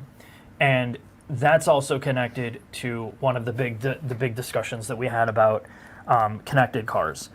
Because, like, GM, that's another Patreon question. GM got busted because their OnStar services had an app that allowed you to monitor your driving style, right? Like, it was a driving coach. As a part of this, they were selling the data to third parties. That data, if you signed up for it, the third party would then sell it to the insurance company that you were a part of. Honda got busted for the same thing. So again, you talk about regulations, and I think there should be a way because the companies don't have to be transparent in data usage and what they're doing with their cars, it allows them to do whatever. And from the corporate side, the GM one is a great example, and so is Toyota. We know these teams, right? We met the Toyota team.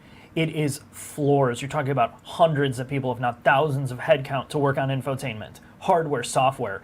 And there's no money that comes back from that. It's literally, our car has to have this infotainment for people to buy it, and you're a cost center. So the business unit has to figure out a way to make the money back for all that headcount and all that development. And the easiest way to make it back is, how do we monetize the data in these cars? And there's a lot of it.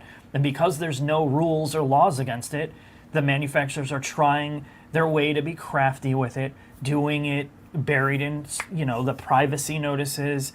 And then there's a backlash. Obviously, this was a big one, where people's insurance went up because they didn't know what their data was being used for. That's a big grievance. So, I think the main solution is, it starts, if you're going to have we're talking about the capitalistic part of the United States, the brands really have to take the ownership of being transparent with users. Like, teaching their dealers to be like, look, we're going to harvest this data. Do you want to opt out right now? And if you opt out, you got to opt out these things. This is what we're doing with it. And even in the software layer, there's no way to know. And that Blazer EV thing that we shut down, we cut that out. I was going off about Android Automotive in the car because you don't know what the hell they're using. Like, there's so many layers. To be fair to them, though, I will say they did offer to, and we will be doing a piece on cybersecurity in cars, and they offered to talk about it, honestly. That's great. But I'm just saying, from a consumer perspective, there's no reason why we should have to go to Michigan to talk to a cybersecurity expert and a data person to explain to us the decisions they're making. This should be transparent to the buyer who knows nothing about this stuff. To one, I'm paying $40,000 for this car. That's a problem with all tech. I'm not saying GM. I'm saying in general. Yeah, but it's a problem with all tech. Cars specifically, because there's a lot more at stake. You're driving around a rolling object. It knows where you're going. Your use, like if I'm speeding or braking, all these things that can affect your bills from your insurance company. To me, that's more important to be transparent about. I'm not going to say anything else, dude. I rambled on about that for way too long. Okay, Sorry. Let's get into the Patreon questions. It's a serious topic, and it's going to become a bigger issue as more cars get connected online. Okay, from Alphaback Brackley, 1967. The Discord powered by NVIDIA and Dell, or by Factor 75 Tuxmats and Bridgestone. Have you seen the Throttle House Bullion Discord? I do know they have a Discord. Is it Bullion? I hope it is. I would hope so too. I haven't seen that. From Jake for $2. Any Civic Type R updates or long-term plans for it? Other than racing me until my all-wheel drive turns off. I'm not touching it. I'm putting on Bridgestone Potenza races. And you have Apex wheels for it. Apex wheels. I'm putting on the AP S6 rotors. no, probably not even that yet. I'll do the counter space garage pads and brake fluid so I can run this guy down on the track. That's it. I don't want to ruin the car like Jack's ruined that Corolla. Yeah, the modifying cars is not my favorite. And someone asked in one of the regular comments, will I ever buy an SS1 Elite? That's probably what I'm going to replace the Corolla with. I do have one mod for the Civic here that I've had in a box for 6 months. Is it some Tux mats? No. Oh, your Integra Type S suspension module? Yeah, the ADS module for the change the damper voltage, which I'm not going to put in. I'll scalp it on eBay for $10,000 and autograph the box. Linden. I'll do my own custom calibration to it. I'll take a magnet to it and shock the circuit board, and then it'll change the voltage, and you'll get a surprise. Linden for 14 Canadian. Of a previous generation Grand Cherokee Trailhawk, V8 air suspension, all options. May trade with a GX Overtrail. Will I be happy with a much newer platform but no V8 or unibody? Last year the V8 Durango instead. Would you get a GX or Durango? GX. I would get a GX too. Though we were just talking about this prior to this. Man, Toyota and Lexus, they dropped the ball with that V6. Was there somebody that asked about a question about that? The V6 stuff? I don't think they did. Yeah, so there's all this stuff going on right now. There's like multiple things. You have the Grand Highlander and the TX that had I don't know if it's technically a stop sale. I think it is a stop sale because they don't have their airbags won't go off if you have the driver's side window down, and they don't have a fix for it. So you can't buy a TX or whatever it is, Grand Highlander. So you got that going on. You have the Tundra thing where dealers won't take it as a trade-in because it's got open recalls for the engine, and now you have them recalling. And not that 100,000 engines are bad, but they're recalling 100,000 cars to replace engines because they have manufacturing issues with debris in the engine that is causing scoring and seizing up of bearings and all the stuff related to having metal shards inside an engine. It's weird. I'm not making excuses for this brand. I think it's indicative of how difficult it is to change technology and at scale. Like you're throwing out a format like their V6 and their V8s, and now you're implementing a brand new like high volume thing for a new engine, and you would think Toyota would have that figured out because that's all they beat that drum. They're the most reliable ones. They fucked it. Yeah. So now they just destroyed one of their biggest commodities, and that is the reliability factor of selling. At least the perception of it. The perception of it, right?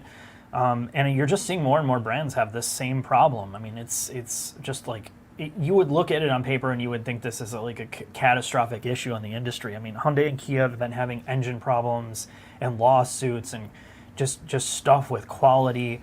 Toyota, Honda's had issues. I mean, everybody's having issues with something. Oh, I should be pinning these too as I go through them. Oh, Apologies. Yeah. Honestly, compared to I wouldn't get a new Grand Cherokee. Everyone has problems with them. I don't trust Stellantis products as far as I can throw them anymore. If you're only going to be looking at your Grand Cherokee Trailhawk versus a GX, I'd get a GX every single day. The Overtrail Plus is very nice. Sure. I mean, no, yeah. Zach Patterson. Jack, how do you feel your previous as a power bottom has prepared you for going into business with Mark? Well, let me tell you, it is not. We have gone through a lot together, and this has been a learning on the job experience in the business world. There's not really a guide to figure out how to deal with every automotive OEM, along with sponsors, along with making sure videos get out. But it's been interesting. Yeah, it's somebody asked me today, they're like, how is it trying to do your own thing? And I'm like, it's incredibly stressful. I don't even know how to put it, man. Like, every day there's something. And I saw something about Marquise Brownlee. There's some dude, like, it came up in my feed, like, going off about the dude, how he's so corporate friendly now that nobody trusts him because he's got such good relationships with brands, OEMs, right? And it's this mixed bag of, you want to do it because you want to do it, right? Like, I did this because I liked video and I love cars and I wanted to share that experience. And that's been my guiding principle. However, it's not that simple when you're trying to do it as a job. And there's so many moving pieces with that. Like, you got to keep the people that are watching engaged and happy, and you're making it for other people to share your experience, right? You want people to go along and learn what you're learning. And, there's no magic rule book of, like, when do you step too far? Like, some of these ad placement things we get approached for, on paper, it's like $5,000 to do an ad placement seems like a lot of money and very easy. But I got one that was for some plant thing, like an air that a plant that cleans the air. Interesting science behind the plant.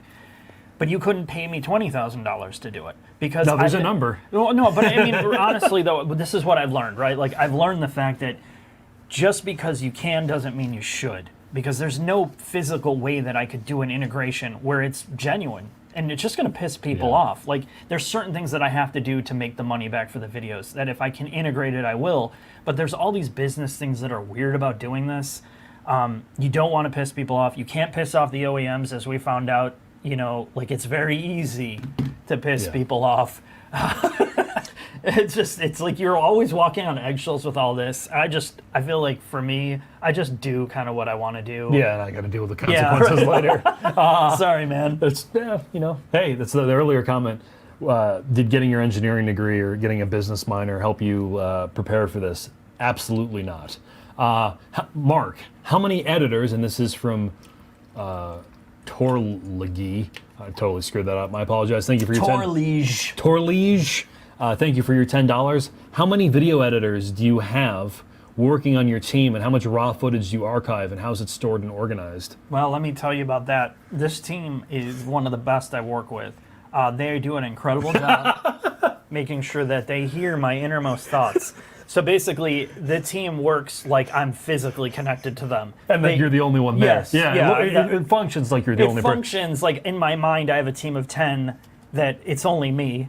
And so I'm really hard on myself to make sure that I get things done. And then all my data is stored because I used to have a NAS, and I realized quickly that that's impossible to keep all of that data. So I've just gone to external hard drives that are 18 gigabytes a piece. I'm sorry, 18 terabytes a piece. Amazing, 18 gigabytes. 18 terabytes a piece.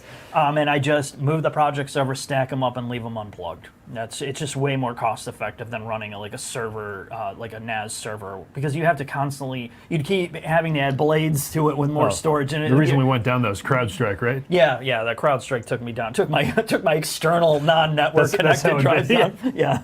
All right. Next question.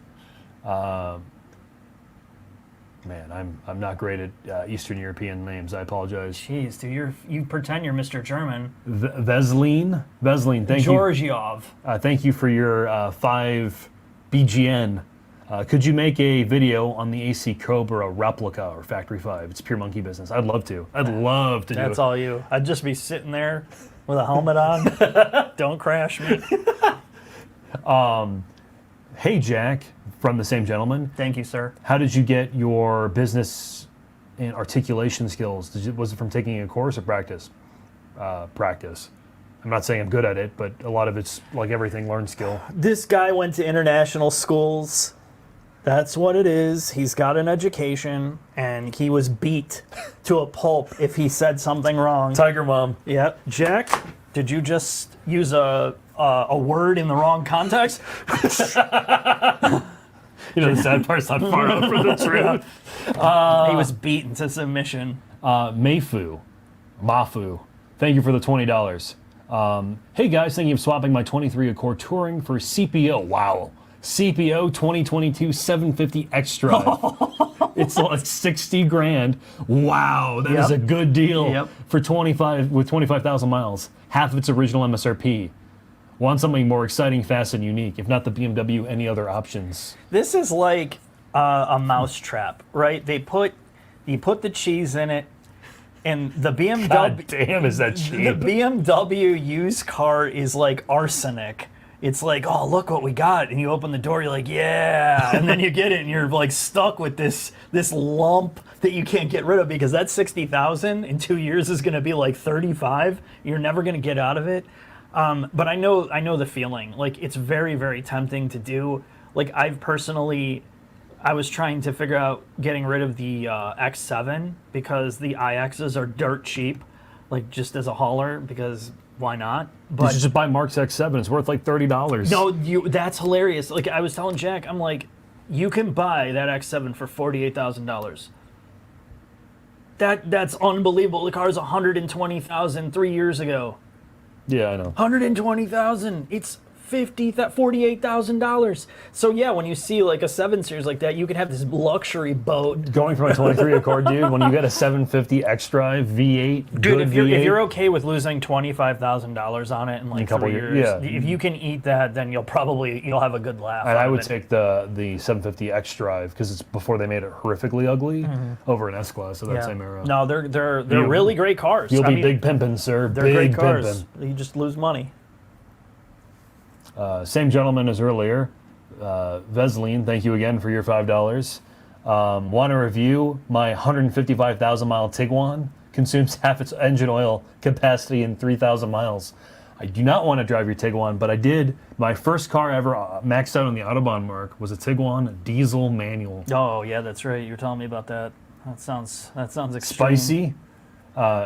Dominic, thank you for your $10, sir. Dominic, thanks. Thanks everybody. Veslin again.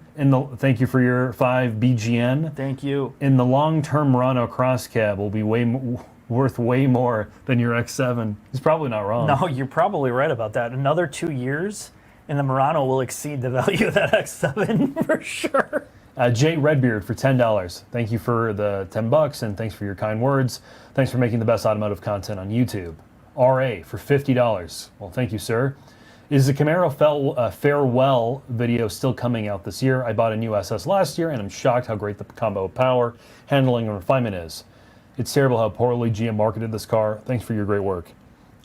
Yes, we're doing an SS1LE farewell film. My goal is to get it out before the end of the year while we still have the track. I know internally a lot of engineers are pretty sore about how that car went down, just being honest. And talking to some of the PR people about it too, they know it.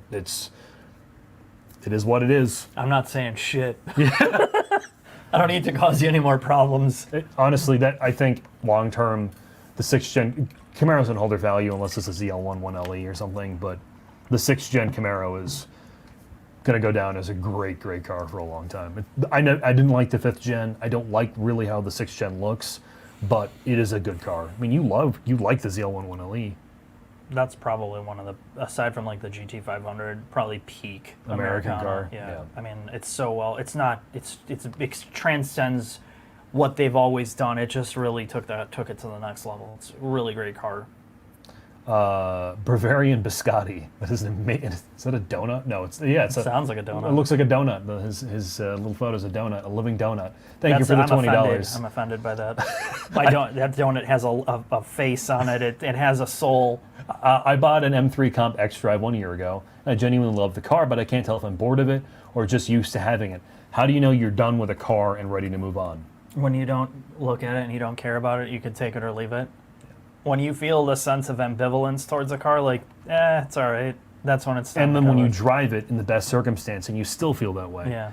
Like, I go back and forth about a lot of my cars. Certain cars, when I drive them in their peak environment, I'm like, yeah. It could be a great car and you don't have time to drive it. I think, like I go through this a lot. Scott messaged me. Old Scott, he messaged me. Domowski? Yeah, and he's like, dude, you still have your cars sitting collecting dust. Like, it wasn't phrased that way, but essentially that's what he said. And it just saddens me that it's like that.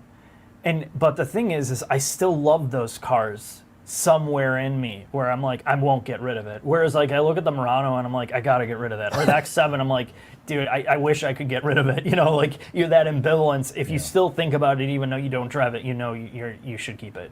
Matthew is one of the bravest people in the world. Matthew owns first off, thank you for the $10. I won't be able to watch live, but I have a 2017 Alfa Giulia 4-cylinder at 68,000 miles and no issues. The car's super fun. My biggest gripe is no oil dipstick for DIY maintenance. Matthew, congratulations. You have a Giulia without any problems. You should buy a lottery ticket, sir. It's a funny car that's mostly forgotten. I think if it had any sense of like solid, I know they fixed a lot of problems with the later model years, but if it didn't have the tarnished reputation when it came out, great car. It's small on the interior, but it's a great driving car, unbelievably good. And that is a car. brand that we've never gotten a Stelvio from. It's been yeah. We've never gotten it. Dude, I've asked them a billion times. I'm over it. I'm over it. Mr. Wang, thank you very much for your $20. Thank you for the super sticker. Thank you. Yeah, thank you, everybody. Limited reach for $2. Thoughts on the upcoming Armada and Murano? No CVTs.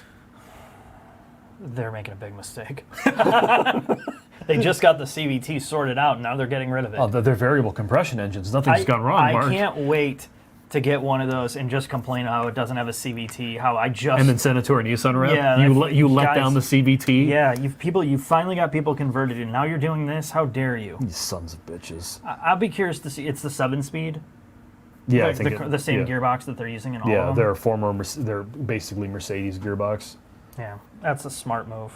I mean, again, it doesn't really matter as long as it's reliable at this point. I think that's the main thing, is if they can just get rid of that, the perception of bad reliability. I swear to God, dude, you know, I know this is so stupid and it's so true. Like this whole Altima thing, they got to kill the Altima. Oh, they are? They are? Okay. Yeah, they got to get rid of it. I mean, I was driving down a road the other day, and I could see an ambulance and a fire truck, like, probably a quarter mile away, and there was a Altima on its side. Like, it's just so true that I cannot believe it. Like, usually you joke around about it, like, it's a meme, it's funny to joke around, but it's so common that if I'm going to get passed by a car on the shoulder in Chicago when I'm already doing 95 miles an hour, it's going to be an Altima. J-Rod, thank you for your $5. Due to inflation, a penny for your thoughts. Love your channel, much respect. Thank you. Thank you, sir.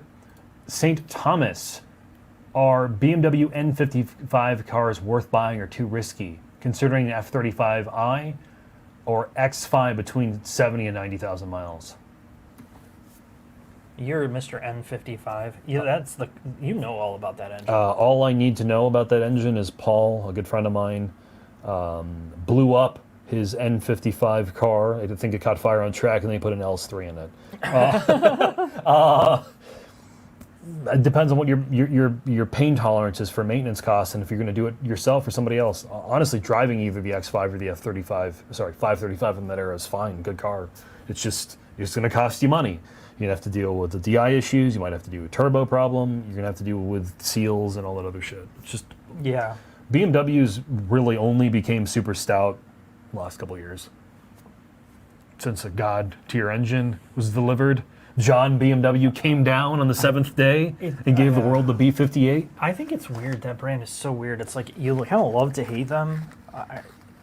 Like they make some great cars. I just wish they weren't so. I wish you could buy one of those and it actually held their value. It would be the near perfect brand. It would be like a Honda and Toyota that actually had a decent amount of performance, decent reliability, and you couldn't. It wasn't just a lead weight with no, I think only the M cars are the only ones that hold their value. Yeah, pretty much, yeah. Unless it's old. Yeah, right, yeah. Kevin, thank you for your $5. They tried to sell me a Type R for $66,000 before taxes, so I decided to go more reasonable route, get a Corolla for $30,000. You guys are great.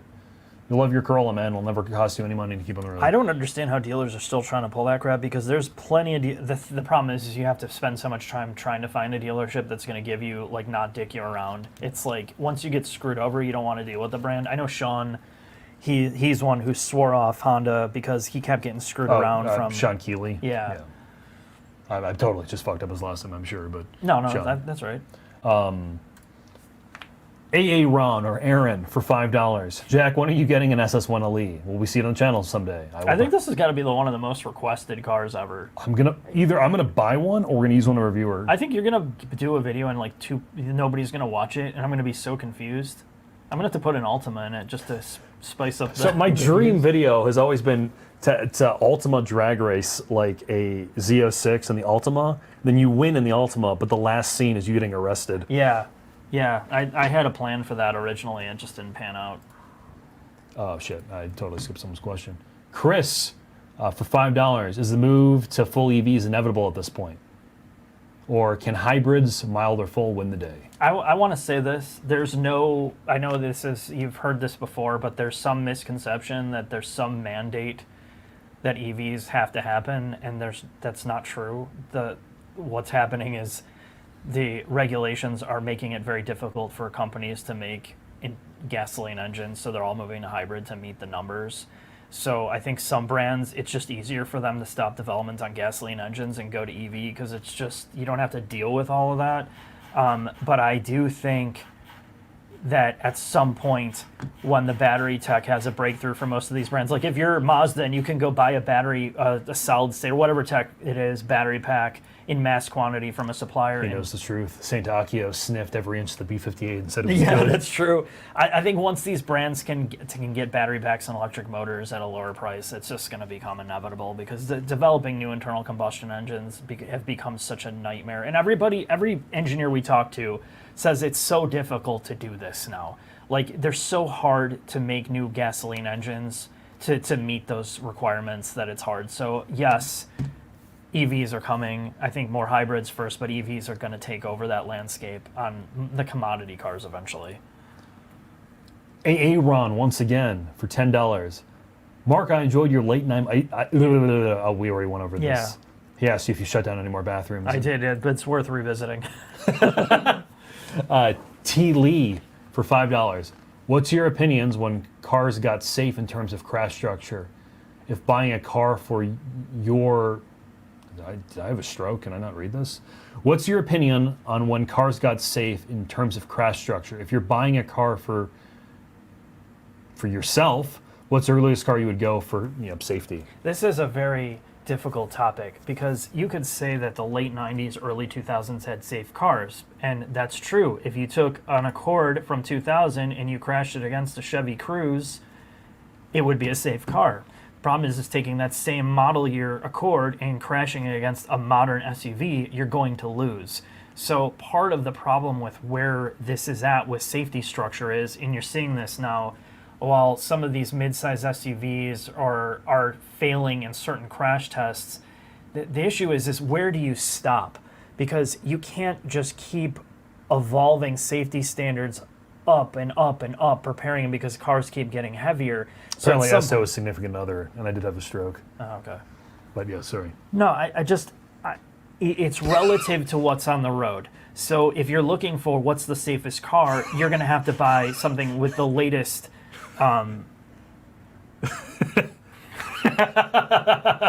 That's amazing. Thanks, Steve. You're going to have to buy the latest safety, car that is the latest safety tech right now to defend against a 5,000-pound EV or an 8,000-pound, Hummer or a big-ass truck that will obliterate you if you're in a 2000 car. So that's, to me, that's more important than what model year it is. Honestly, I think the most modern crash structure, like the oldest that would go, if you really, really cared, was probably mid-20 teens. Yeah, I would say 2010 is the cutoff. Yeah. I would just say, but then again, there's cars from 2010 you would not want to get hit like in a Civic, C-segment car with an EV, right? Or a 5,000-pound SUV or a 5,000-pound sedan in that era car. You're going to get obliterated depending on where you get hit. So it's just annoying. I mean, it's one of those things that frustrates the hell out of me. Christian Larson for $10. Some money for the hemorrhoid suppository for you guys for my wow, my brain is not working today. For my anabolic steroid fund. Going off of steering feel question, what are your favorite hydraulic racks you've experienced? Hydraulic steering. Oh, God, I don't remember. I mean... All right. What are your favorite cars when it comes to steering feel? I mean, it's like the stereotype shit. Like anything with a manual rack. The Alpha 4C had a great... manual rack. The Alpha 4C, Lotus, and the Atom were the best steering. But they were manual racks. Manual racks. The hydraulic racks, probably the old Subarus, actually. Evora. The Evora. Did that have a... Yeah, it did. It did. Yeah, the Evora was good. The STI S209 had an amazing hydraulic rack. That was probably, to me, the best modern steering rack. And it was just because it's an old car, like you had that feeling to it. That's one standout. And besides that, I don't really know. I mean, you could argue that BMW, somebody brought up the E92 or E90 had a hydraulic rack. I mean, it just depended on the tire and the suspension setup you're running. If you had a really stiff suspension, it felt great. Stock car, it just felt overboosted like any other EPS unit. To me, at least. The Evora, probably, for me, or the S209. And then best EPS rack that's modern is a GT car. Yeah, GT3. GT3 RS. And the Lucid Air, the Sapphire. Oh, yeah, that's a really good steering rack, too. I mean, but it's the same steering rack. It's the same rack. It's just, of course. Well, we were having this conversation before, just off camera. He and I were talking about how people like, oh, cars aren't reliable or cars are reliable. I just think half the thing is just dumb luck because everyone just uses the same suppliers. Yeah, right. Who are you with the supplier that your supplier gives you the premium A parts versus the D parts of the quality control? Yeah, pretty much. Subbash for $10. Thank you for the $10. Thank you. So I have an Integra Type S, and just deep down, it feels too expensive for what it is. I'm like, why am I paying this much for a Civic? So what's the next car I should look at? IS500, CT5V Blackwing, or something else? The Type S, Integra, and the Civic Type R are too expensive for what they are. That's just it. It is. IS500, I think you would have a really good time in it for like 2 years. I think the novelty of that car would wear off. Not necessarily the long-term ownership, but if you're looking for an edgy experience, it's more of a boat, like a luxury car, cruiser, daily driver. I think you'll really like that. But again, it's like if you have a V8, you got to hear it, right? Like you got to be doing V8 things in it, and if you're not, the car itself is not the greatest car, so that's where it goes into the CT5V Blackwing, and then you're going up a totally different price bracket. But that's so much money. Yeah. Dude, you're not even in the same league. It's double the price. Yeah. It's double the car. Of course you're going to get, I mean, it's, I don't know, whatever. That's all you. You're going to say V8 all day. I mean, honestly, I hate to say that the middle ground is like the new M2. It's like 65 grand. It's really quick. Drives well. CT4V Blackwing. I mean, the problem is... The IS500 is an unbelievably good-looking car. It looks great. Yeah. And it's got to be... Compared to that... Oh, yeah. I mean, the M2 looks like a war wound victim. If you get an IS500 in that red or that blue color, like, it's the a dark head blue. turner. It looks really good. It's just too bad the interiors, like, they didn't do anything to update that. It's not that good to drive. Yeah. Again, Toyota made that car. It's not like for 70 they grand. begged Japan to give them a V8 in there. They begged them. But that's the only reason they got it. And that was just like, be happy you got that. Raphael, no question. Thank you for the $10.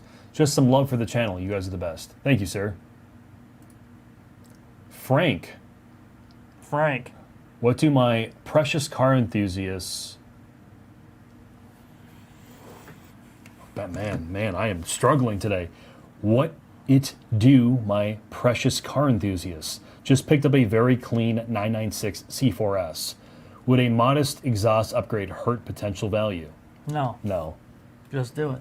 Have a good time. Enjoy your car. Hopefully you have no IMS Yeah, just do it like Jack problems. did. Start messing with everything and have the bumpers hanging off while you're driving. Don't do that. That is a very bad idea.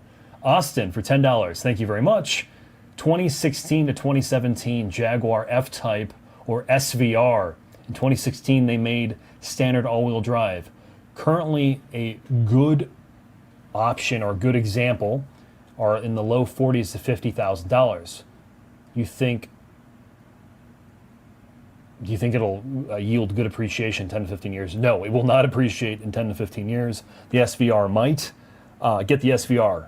It is a wild car. Wild car. Sorry. Oh. I just want to take it off the screen. I want to be in control. I was just going through these in order. No, sorry. We never drove the SVR, but I have off camera. That car is amazing. It just doesn't go sideways. Honestly, to me, the sweet spot, or it doesn't go sideways as well as the early R's that are rear-wheel drive. Somebody said the Jag's not a good investment. It's not a good investment. It's a terrible investment. It says Jag. Yeah. There's a story. This guy said Jack reads a teleprompter like Biden. Yeah, I know. Basically, at this point, I do. Usually, I'm not this bad. Today's rough. It's been 6 months since we've done this. As long as you don't, I'm more like freezing up. Like I can't get a coherent thought out. Yeah, that's so much pressure. Because I didn't. I had a Rice Krispie treat before this. I didn't bring a six-pack like I did last time. That's probably my issue. My favorite F-Type story is one of the guys who now works at Lucid worked on that car, and he basically pulled me aside and went, "Look, when we were designing the F-Type, we knew we couldn't make it better than Porsche, so we just decided to make it funny. And then people crashed them, so we had to make them more boring." It's amazing. Yeah, if I were them, I would do the same sad, thing. I'm like, yeah. I can't make a 991. I might as well make it go sideways everywhere and sound ridiculous. And that's what they did. Somebody attacked all the comments. Many of these questions are incoherent. Most people are illiterate. It's just the egregious. Thanks, Tyler. How dare you? All right. Tim Brown for $5. Should I sell my Ford stock for a future collectible Murano Cabriolet? You know, Tim, I'm not saying you should, but there is a nice Murano waiting for you here in Illinois. Yeah, I didn't get any offers yet, Jack. I think we're running into a real problem. Dylan, thank you for the $20. Thank you. NC2 Miata and all-wheel drive Mark 7 Golf Sport Wagon. Best budget two-car garage for a U.S. buyer? Question mark. Critiques welcome. Following the channel since 2016. Thanks for everything you do. I have a friend with a Mark 7 Golf Sport Wagon, and his name is Kevin, and his car is broken all the time. Every time I hear about a VW Golf, I tune out. There's nothing you can say that can capture my interest. Such an asshole.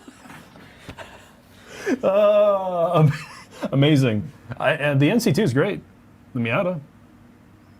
Yes. All right. So what other cheap, wagon-y, reliable, funnish car would you buy over in Mark 7 Golf Sports Wagon, sir? Here? Yeah. You can get that here. The Sport Wagon? Yeah. Well, my buddy owns one. He lives in Minneapolis now. I thought it was... He already blew it up like 3 times because he's an idiot. But yeah, you don't ask me that question. You answer it. I would get a Civic hatch as well. That'd be another 27. What else is there out there? It's enthusiast. Ioniq 5N. Yeah, you gonna get that for $10,000? Well, yeah, probably with all the deals. In a year, it'd probably be down to 10,000. No, I mean know. that's a cool. Honestly, for a budget, that's a pretty cool mix of cars. Because apparently, the Mark 7 Golf generation, if you're willing to go through the pain, you can swap things in out like Lego. You can put a Type R turbo on them. That makes sense because all those cars were very Modular. very modular. Yeah, it's of that era. Boris, thank you for your $1 Canadian. Thank you. Tip Top Smash. Love the content. Have a 2019 Acura TLX NAV6 all-wheel drive. Love the car, but also want more power. Would you keep the car recall aside long-term or look for something with a newer, faster engine? Thank you for the $20.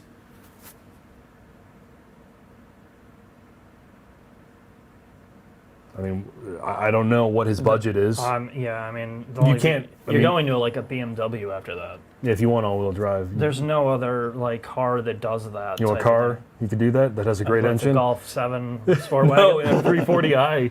Oh, okay. Powered by the B58. Yeah, you no, that's what I'm drive, saying. What would you do if you came from an Acura sedan into the next thing besides an Audi? BMW. RS3? They're expensive. I know they are. Yeah. M340i's used are like 40 grand. Okay. There's your answer. It's always B58, Mark. The church of B58 is spoke. B58ing. All right. I'm going to BF18 NI300. Thank you for the $10 Canadian. Thank you. A small thank you for all the content over the years. A question and apologies if you already covered it. What do you think about what's going on with Stellantis? I'm not even saying anything. Again, I'm not gonna say anything. All right. As someone who was going to go work at Mopar when he left school, I don't know what the hell's happening there anymore. They gotta figure things out quick because they're in trouble. The only thing I will say is I agree with and I don't know if he actually said this, so this is just regurgitating media. This Stellantis CEO is just basically saying, you better perform or we're axing the brands that aren't performing.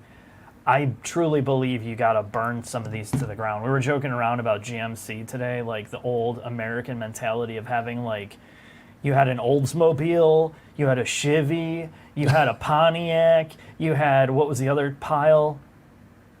I don't know, the 4 brands for what do you have? Cadillac, Oldsmobile, Pontiac, Chevrolet. You basically had one model that was the same shit for 4 different brands, like stupid. They still do that. Yeah, I know. I'm just saying, like the modern era, it doesn't work as well, and I think Stellantis really just has to They need to act some duds. they gotta just start hacking and slashing. You take it what you're good at, and then you start to build. Saturn. Saturn. Forgot about Saturn. Well, Saturn had some one-off, some real honeys, like the View. The View wasn't the View. That was the Honda, wasn't it? I can't remember which was the No, the Honda. View was the same thing as the Solstice.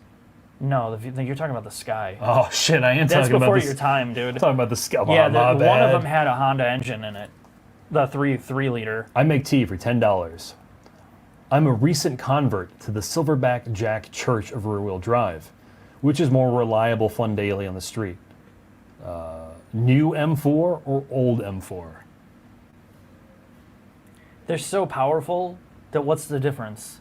Like, which design do you like? What car speaks to you more? Because What can you get a better deal on? probably the F82, right? Probably. Yeah. I like the way that. I think that F82 car looks great. Yeah, I think it's one of the best looking BMWs. So just take what I'm saying. Just agree with what I'm saying and buy what I would buy. I don't know. I think you're going to be happy with either of them. I like the older BMW styling and the interior. And the old car's edgy as hell too. If you Yeah. want to go sideways on a moment's notice, whether you wanted to or not. Yeah, F82. Yep. And it's less fake engine To noise. be fair, the new ones do the same shit. No, I know. It just I like ugly. the tech in the Yeah. old car. I do think the previous tech is way more usable in a sports car. Will Matt for $20 just did the BMW Teen School in South Carolina. Drove the M340 and M20 on a small circuit. Was a large difference in handling and power between the two, with the M240 feeling way better. Thoughts with them having similar weight and similar wheelbase?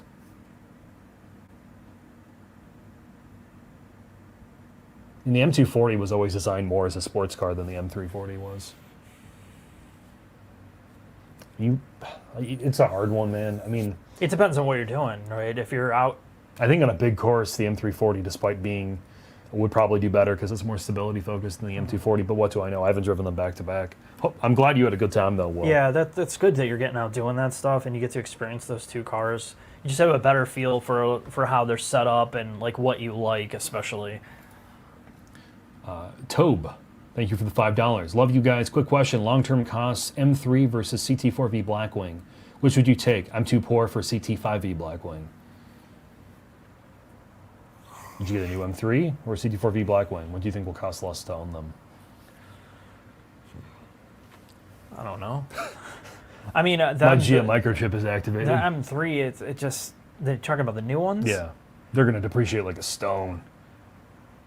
They already are. You can get a current M3 auto in like. I think the high M3 is 50s. going to be reliable. I mean, based on everything I've seen, I mean, it's solid platform. It just doesn't drive naturally. I think the CT4V Blackwing drives better. I bet you as a manual it holds value better too. The manual CT4 Blackwing, right? I think it'll hold its value I really personally, well. if you're gonna do it and you're gonna keep it, probably have the manual car versus the M3. You can always get an M3. They make a lot of them. Yeah. I don't know what to I mean, say. the ATS-V manuals have held their value well. But to be fair, the M3 F80 generation, they're worth a lot as a manual. I was telling you, I was looking at them like, holy shit, they're worth a lot of money. Yeah. So, They're sought after. I mean, Yeah. you can't go wrong either way. I mean, if you want the manual experience, the CT4 Blackwing, you'll be able to flip it. It's a good driving car. It's It's not a BMW, but again, you're two different experiences. Tobe, what you need to do is look inside yourself and find out if you're a Chevy boy or a BMW. Chevy guy. Love you guys. I just want to say anything. I'm just going to keep putting up the comment that says I'm so handsome. Tyler, thank you for the $5. Keep up the great work on your videos. FL5 and AP2 owner here in St. Charles. Oh, yeah. St. Charles, great area, good food. Anything you suggest to do as a car enthusiast in the Chicagoland area? Go to the track. Obviously go to our track, Audubon Country Club. Do an autocross at Windy City Miata or something, or go to Blackhawk Farms. Yep. Blackhawk Farms is a good alt if you're closer out that way, and I think you're probably closer to Audubon and way closer to Audubon, so definitely either one, you're going to have fun. You got two cars to do it in. Just, if you want to keep safe, just don't run full sessions. That's it. Yeah, and do like a half a session, and your car will be great. And if you've never done a track day before, do their driving academy thing. They'll keep you safe, and then you can work up to it. It's about seat time, and realize no one is in the audience going to give you an award for lapping faster. It's about making sure your car comes back in one piece. Yeah. No, we'll be there. We'll be watching. Yeah, I'll be watching the whole time in the bathroom. Yeah, so in the stalls in Autobahn. Yeah, if I see your shoes from the stall, I'll pull your leg in. I'll be like, "What did you do? You're slow. Nobody's gonna love you." Tommy, thank you, Tommy. For €5, I don't need to commute. Want the most fun car for road driving? Should I get a used ND2 or an S2000? ND2 with some exhaust suspension upgrades, or S2000 same upgrades. Why ND2? Because you're gonna find one easier. It's gonna be way less work to find one, because everybody that owns one of those has pretty much kept them good. S2000s have been around so long that they've had 10 owners or been molested and modified, or you're going to find one that's untouched. It's going to be so much money. And they offer a very similar experience, although I would argue the S2000 engine is far superior, but what do I know? ND2, with some suspension mods, that would be tremendous. Scott, thank you for the $20. Hey guys, I have a B58 X5. Excited to see your upcoming X5 versus Cayenne video. Sounds like you're comparing 6 cylinders. Anything you can share, early impressions, etc. When do you think you'll post it? No, I can't say anything about it. It's just too top secret, Jack. I mean, people think they're going to donate $9.99 to get early visibility on what I think about an SUV. When do you think you'll post it? Probably Monday. Really? Seriously, yeah. Oh, shit. All right, well, good luck. Good luck. I mean, I don't have a choice, honestly. Oh, you have the truck. I don't know. I don't want to. I don't want to do that. Yeah, they're both really good SUVs. It just comes down to priority, I think. That's the takeaway. Yeah, it's what you're doing with them. That's the fundamental difference between those two brands. Is Porsche does not have a good connection with what it's like to be a good commodity car. They don't know how to do that. Like, they are so focused on their, like... Porsche, we're good driving. We don't need this to work right. You know, like, certain things that make them also great is what like BMW... the software. The software in the BMW is 500% better than what's in the Porsche. But BMW has the problem, though, of having to have this architecture shared out among so many different cars that all of them have the budget spread out. So it doesn't feel as special to drive it, because Porsche only has, like, they only have a couple models. This platform isn't shared across 20 different things. So it feels more cohesive in terms of driving. But you'll see in this video that's going to be totally groundbreaking. Yeah, groundbreaking is a CUV video. Yeah. No, it's an SAV. Assassin board for $5. I have smell some food down. I smell shrimp. My shrimp and white wine ratio is going to be off tonight. The Assassin. Is that shrimp or is that my underwear, dude? I think it's shrimp being cooked downstairs. It's like 90 degrees in here. You had a shrimp scampi farm finally. I do. I have a tank in the other room. It probably has a hole in it again. It's seeping through the carpet. Assassin board. I drive a 21 M340i and have the itch, mostly from watching car videos, for a 911. Will I enjoy it? Yes.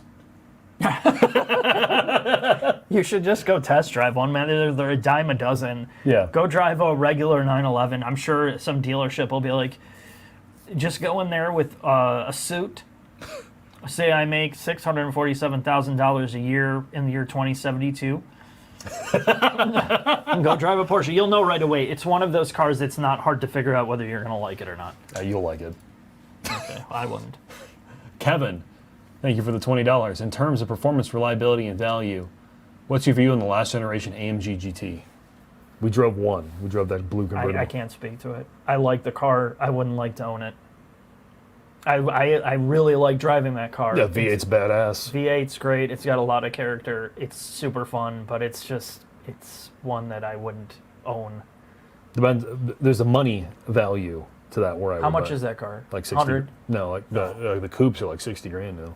Oh, jeez. Yeah, cheap. Is that the one we had the dual clutch issue with? Yeah. Or just gave up and the driver was like, no, I'm done. Yeah.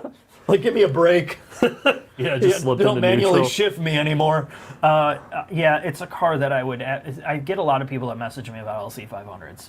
A lot of, and they're like, the LC's way more money. No, I'm just saying, like, it's the same mentality. Like, you take the LC out on the week. I only drive it 2,000 miles a year. It's really fun as a weekend car. I love it. That, to me, that's how you treat the AMG GT. Like, you go out on a couple spirited drives, have fun, appreciate it, but it's not something that you'd want to pile a lot of miles on because it would just Bankrupt you. Yes.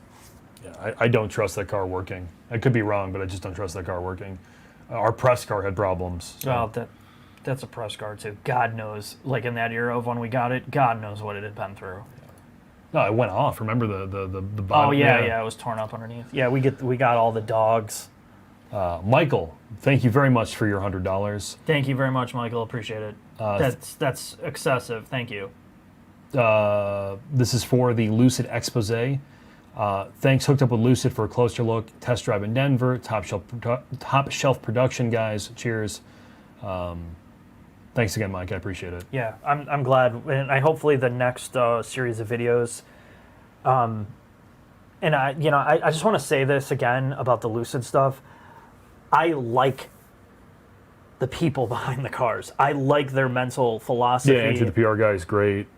David, Esther, John, all the people we've worked with are coolest incredible. People. Yeah. Like I was telling Deb, because she's going to help us with this project, I'm like, you're going to really appreciate these people because they're like top of their game and they're really invested in these cars and they want to help you learn about it. So that's why I get excited by that, because there's not too many cars like that where, like you don't get the level of excitement about most products as you do like with that car, the people behind them. They really want to share like all the details and all the work that went into it. It's so fascinating. I think the teams we like the most aren't necessarily entirely because of the cars anymore. It's because of the people we're working with.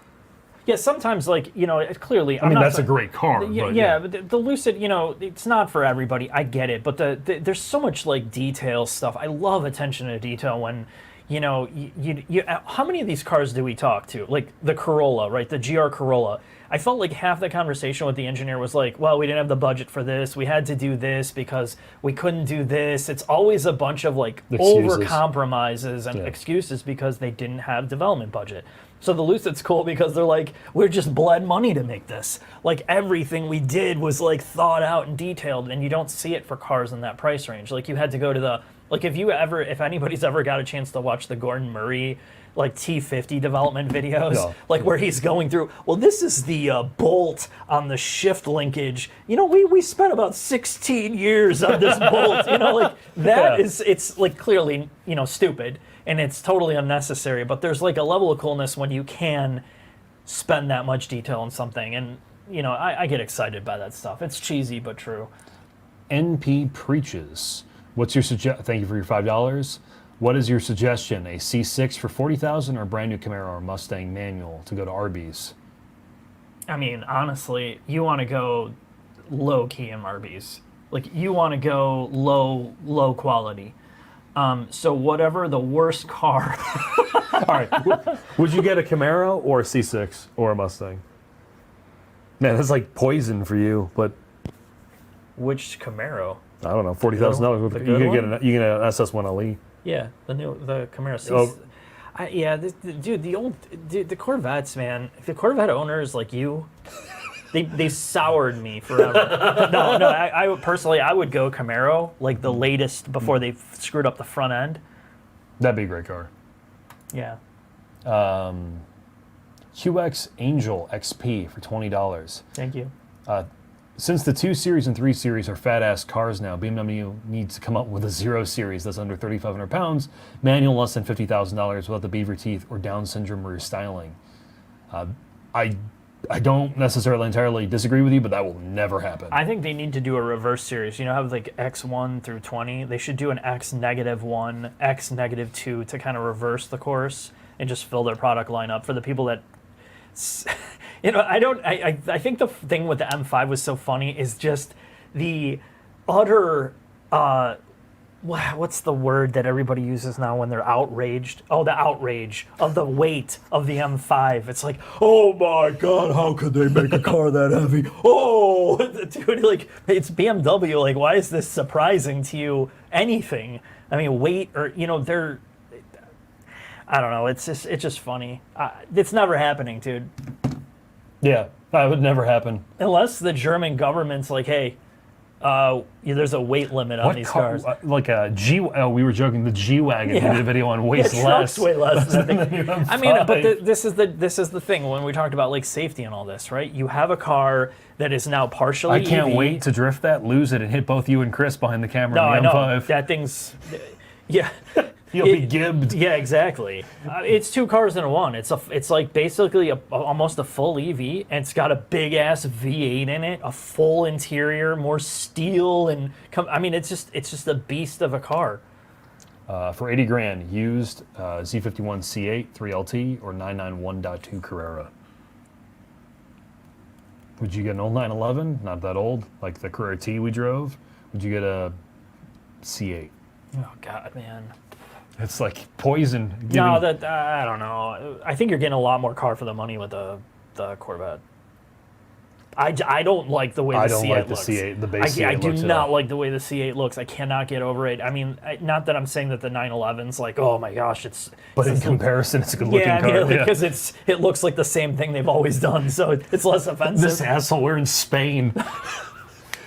We're at this presentation, and there's like Chris Harris there, and Matt Watson from CarWow, a bunch of other people that are way more important than us, and they're showing off all the generations of 911. I look at him, and he's just like.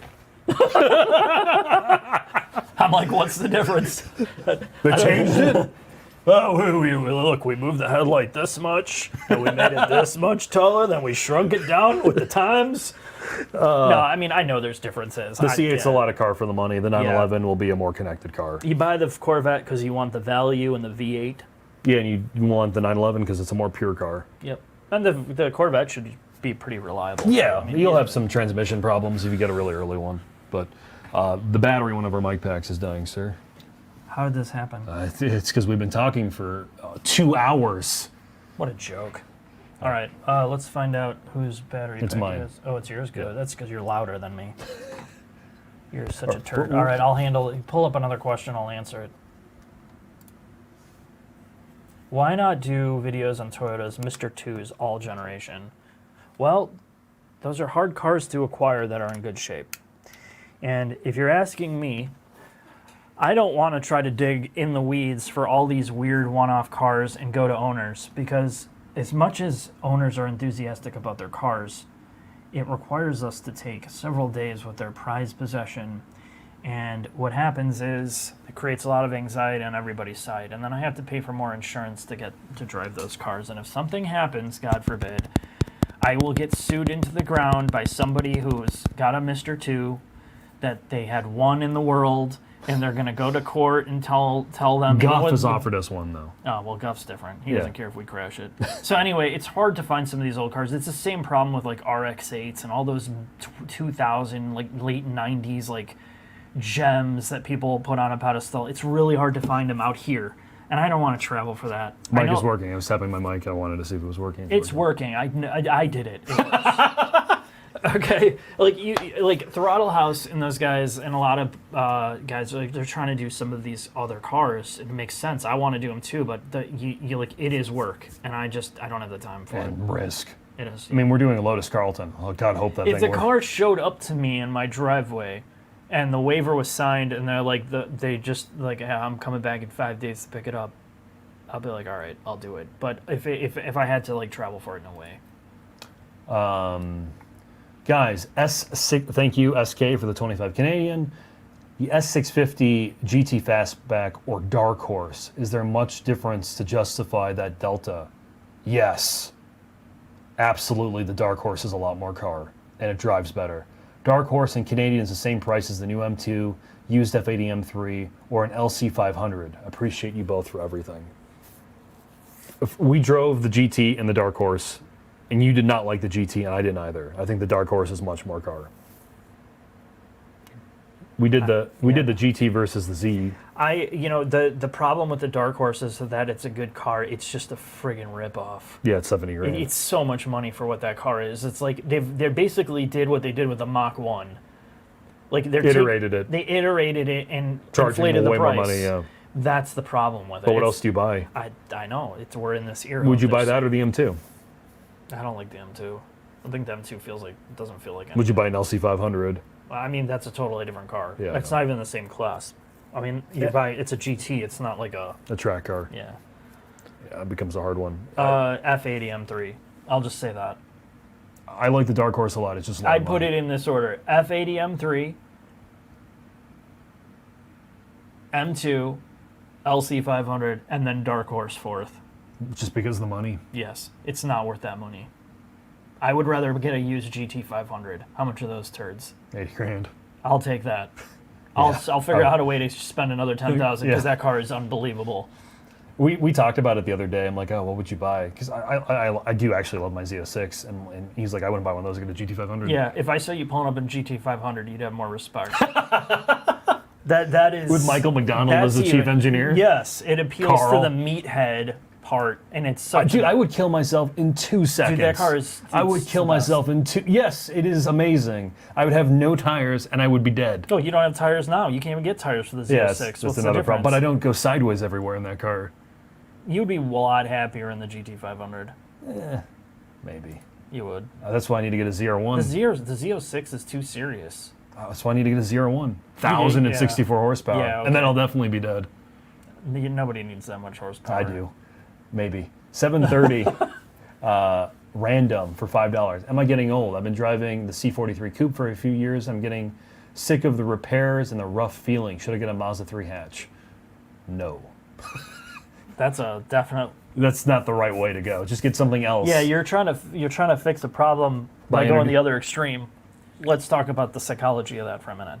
You never fix the problem by going to the other extreme. You find a middle ground. So what you do is you buy your X7. You buy the Murano and the X7 off me for over sticker.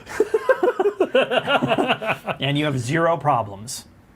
Next question.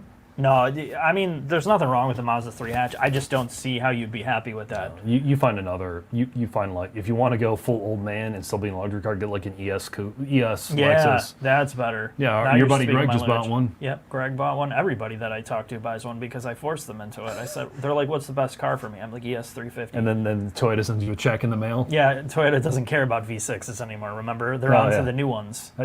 You tell everyone to get the 4-cylinder, right? Yeah, just get the 4-cylinder. Oh, it's incredible. Histoverse AI for $5. Given your background working as an automotive supplier, what's your advice to someone in that position? It's definitely a unique experience. Huh? No, I don't know if that's for me or you. I don't know. I never worked as an automotive supplier. I supply bad advice.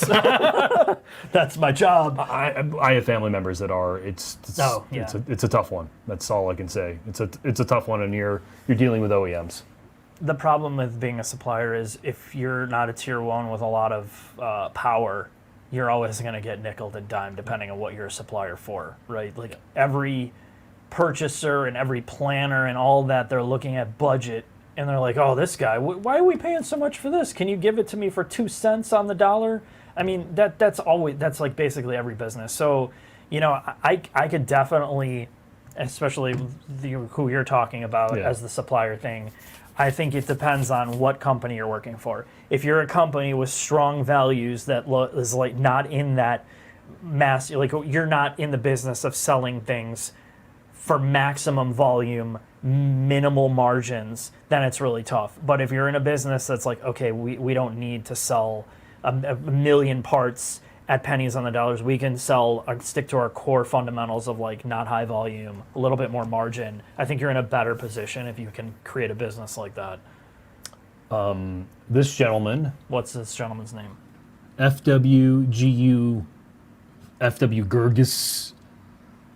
Thank you for your $20. I want my son to learn to drive stick, so I bought a 2007 FJ Cruiser manual. Regarding safety, is this a good choice? Thanks, your channel's the best. It's a big body on frame truck. It'll probably do all right. I mean, it's probably going to be fine in an accident. Yeah, just gotta watch for like rollovers or whatever if you don't know how to drive. And side impact. Yeah, But I mean, even it's a big vehicle. Yeah, no, that's a good one. It's gonna last forever. Yeah, and the FJ Cruiser is a good truck. I mean, it's not a great driving truck, but I mean, But from a safety perspective, it should be pretty decent. Yeah, no, I would. It's probably safer than a 2005 Corolla. I would trust, yeah, for sure. Oh, and good luck to your son in his car journey. Hopefully he really enjoys driving the FJ is a really cool truck. I think probably when he's done with that, he'll be ready for an ES 350 as well with the historic Toyota V6. You mean 4-cylinder? You got to get your checks in the mail. Artist Layman, that's how you feel, Mark, for $5. My wife doesn't want me to buy a 96 Camry wagon. How else can I convince her of the benefits of seating 7 and 4 wipers? Did that Camry wagon really seat 7? Did it have reverse jump seats? I don't remember, dude. They probably did. You're going back, because I was born in 2006. I don't remember. I honestly, I know you'll have to look it up. I mean, we could share a screen here. We have that technology. I just don't want to, because it requires like 6 more clicks. Camry wagon 96 interior. Look into my mechanical keyboard that never works. Yeah, it does. It has jump seats in the back. Cool. I couldn't find that because I didn't click on images.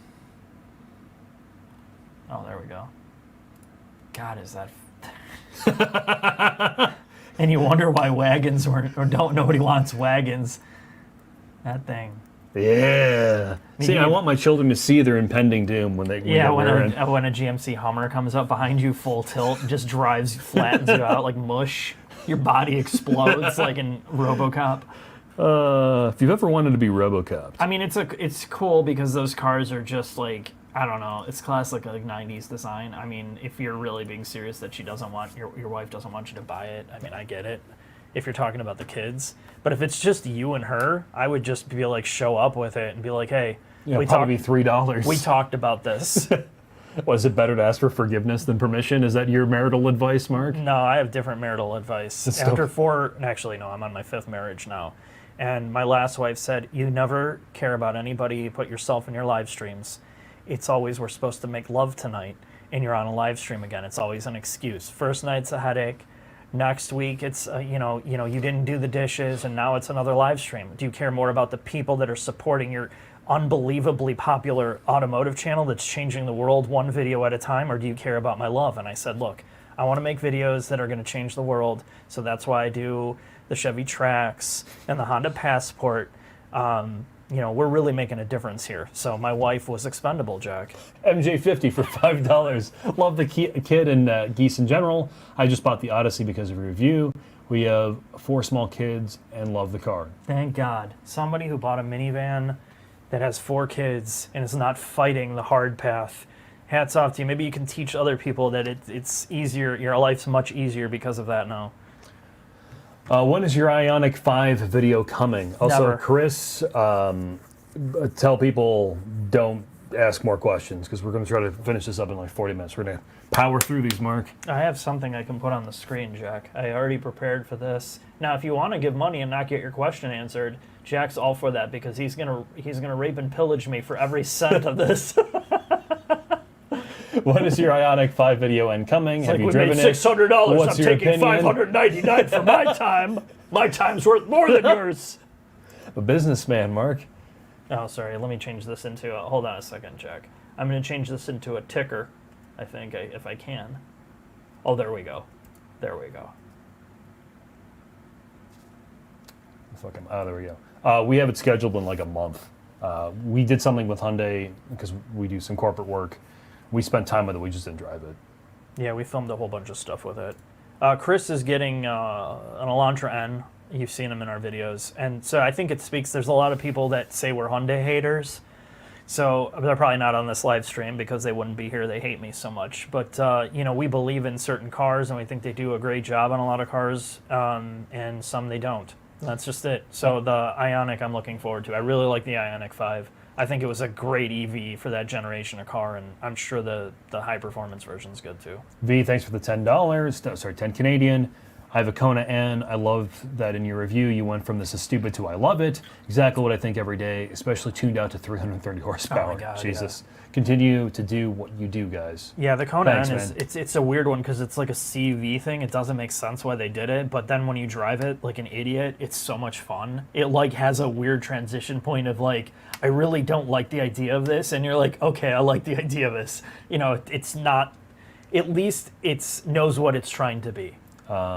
$20 from BJ182. Thank you for the $20. As an owner of a 2005 325 Ci, at what point is it time to stop Blowing money on all the repairs? And why is the answer never?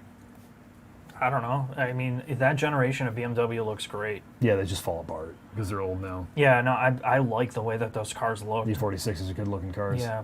I mean, I get why if you have some affinity to keeping it. Zach's car is held together. Zach from Smoking Tires, E46 M3 is like held together by like chewing gum and tape. He loves that thing though.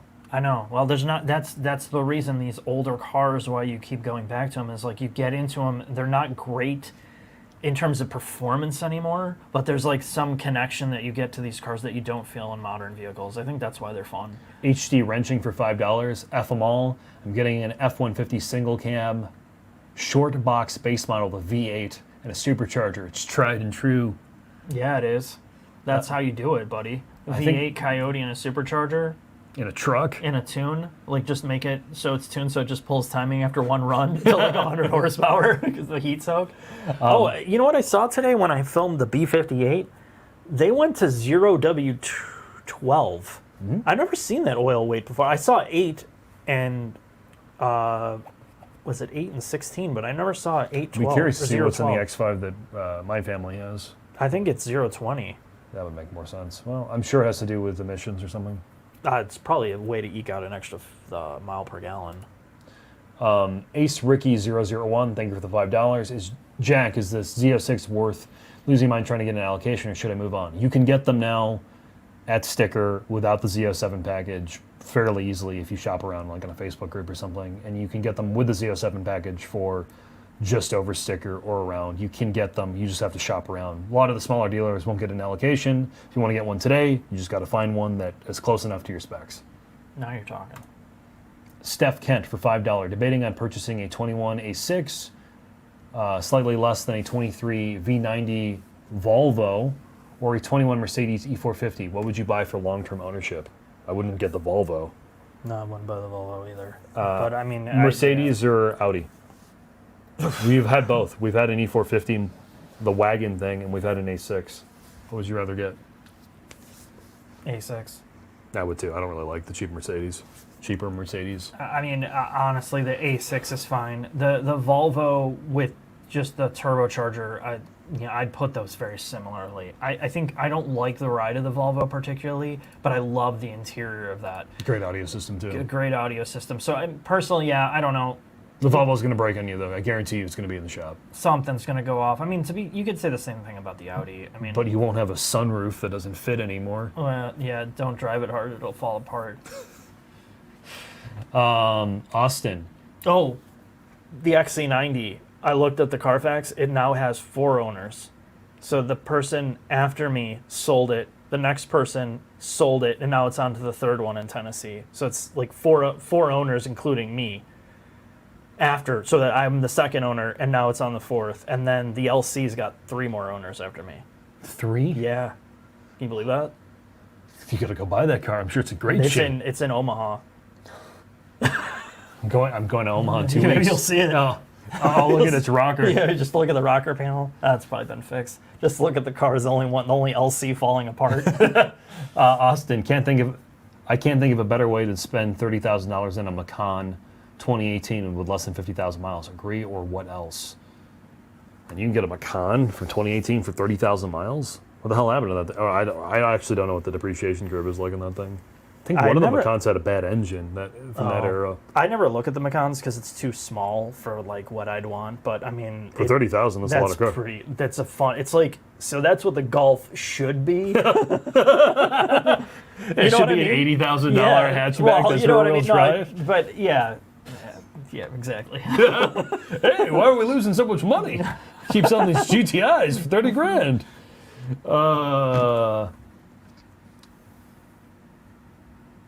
Can for $10. Canuck. I have a Fit 2015, and my buddy has a 24 GR Corolla. It baffles me how much smaller the Corolla hatch is on the inside. Why do OEMs seem to put so little effort into interior packaging on modern hatches and CUVs? That's a Corolla problem, not a Civic problem. Yeah, I think Honda has been a Elantra problem. The Elantra's huge. Toyota doesn't do a good job on their TNGA-C cars. I think if you go to Japan and you look at how they package their cars and like their K cars and their Japanese products, they're way better than what we get here. But the Fit, to be fair, is a complete one-off. I don't think there's anything better packaged than the Fit of that generation. It has one of the highest like headrooms of any car of that generation. It has like the magic seat. I mean, it is enormous on the inside, but you trade off a lot. It's a torsion beam rear end. It rides like ass. The fuel tank's under the driver's seat. They had to do all this crazy stuff to get it packaged like that, so there's other sacrifices that it makes. The Corolla is a smoother driving car, but yeah, you're right. It's not packaged well, and I think... And the GR Corolla gets it worse in the hatch. Yeah. Yeah. So again, it depends. It's what we hear from engineers. It's more expensive to do packaging like that. Minivans are more expensive to design because of all the packaging exercises they have to do, where they put things. It's harder to move exhaust and brake lines and all the things that they have to hide in terms of cargo capacity to create a well in that trunk, and where they're going to move stuff around to fit it in terms of suspension. So it's more difficult to do, and I think that's why you don't see the C segment or the smaller cars getting that level of investment anymore. It's cheaper to make an SUV, make it bigger, and that way the price can come down and they can make more margin. Harry, thank you for the 7 Canadian. Larry Lee, since you guys are Corvette fans, thank you for the $10. Twin turbo, Stingray, or Z06? Z06, I'd rather have a car with a warranty than some twin turbo abomination. Yes. And it looks way better, and it sounds better. Yes. And probably will drive better.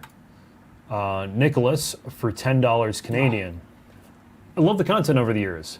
What's your take on driver engagement and long-term reliability of the VBWRX versus a GTI or Elantra as a street car? What blows up first? This is what you were saying earlier. It's a crapshoot. You might get one that's just totally solid. You might get one that you do everything to, and one day it blows up. I mean, I don't know. I don't. All right, which of those three would you actually buy then? I would buy an Elantra. I would too. I'd get an Elantra over a VBWRX. The Golf R is great. James Throttle House owns one. No, that's true. The Golf R is really. But it's a lot more money. It is a lot more money. If you want refinement above all, then you get the Golf R. If you don't, if refinement is your most important attribute of a car, you got to get the Golf R. If you want engagement to drive and fun and all that, the Elantra is your best bet. The VBWRX, there's nothing wrong with it. It's refined. It doesn't have the edginess, and it's kind of like, I don't know. I can't put my finger on it. Good car, just doesn't have the two extremes figured out. It doesn't have the refinement figured out completely, and it doesn't have the fun to drive figured out. It's like somewhere in the middle. So anyway, that's what I'm going to say. And there's not really an NA car you can buy. Yes, unfortunately. Why was the Blazer EV video removed? Because we fucked some things up and it wasn't worth the drama. Yeah, it wasn't worth the drama. It got too much controversy from people in the comments in terms of the argument about the EV part. And we got some facts wrong too. Yes, I got facts wrong. I said this at the beginning of the video. It was collective, Mark. No, it was me. It was collective. I could have stopped you or I could have fact checked you. Dimitri for $5. Should I get the new Land Cruiser or Defender 110 for trips through the Starbucks drive-thru? And if you need to be spicy, you get a V8 Defender and deal with the fact that it'll be worthless in a couple years. Oh man, are you kidding me? That's a no-brainer. I know you'd get the Land Cruiser, wouldn't you? Yeah, I would. I'd get a Defender V8. If you're making the smart choice, you take the Land Cruiser. But the smart choice is boring. The Defender is, you got to have like a chinchilla in your car or something, or some like rat dog. And Jose Sanchez for $5. What are your thoughts on the 04 to 06 Pontiac GTO? we just were talking about this. We just today. talked about this today. That is the most un-GM car ever. It's amazing. That's why they killed it. It's amazing. It's too from that good. era. We have to kill it off. The 6-liter one. Yeah. Yeah. Yeah, it's dated now, but I mean, of course, it doesn't feel like a GM. It feels like a classic V8 muscle car that's really well built for that era. Mobster for $10. Hemorrhoids, baldness, and erectile dysfunction are my enemies. This guy knows me. I drive a 2001 Buick LeSabre and wear Velcro shoes.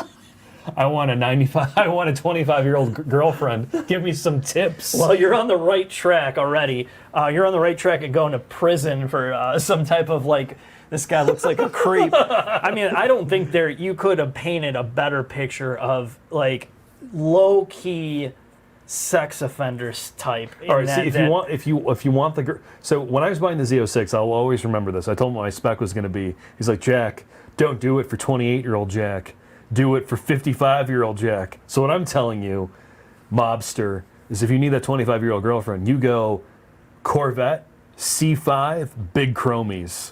This dude doesn't say his age.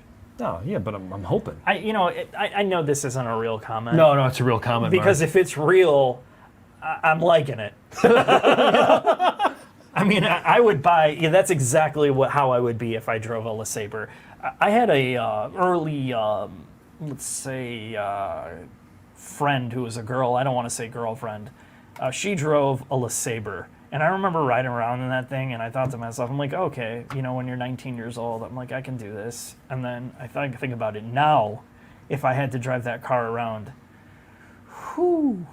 Have you ever been in one? No. See, this is the thing. You need to go back and drive some of these Glory Day GM products. And I refuse. I want you to go in Mary there. Barra takes over my body and moves me out of the car and back into my Z06. She's like, this is GM, Jack. Thanks, Mary. Put you in an Intrepid for a week. Put you in a New Yorker. Some of these like mainstay, high-end American classics. For $5, thoughts on the 2023 Challenger 6-speed with a track pack, not drag pack. Note, not a daily. Prices are collapsing on these cars. I assume it's not a Hellcat. It's got to be like an SRT. Well, the good thing is if you want to get out of it, you just park it on the street in the city. It'll be gone in like a day. So you don't have to worry about keeping it long term. We know buyer's remorse. Just make sure you get DAP insurance. Yeah, it's about the only car you can just park anywhere besides some like Kia with a key and have it gone. Yeah, smart man. Those cars are always really fun. The 6-speed makes such a big difference with those. I mean, the it Viper just gearbox feels so muscular.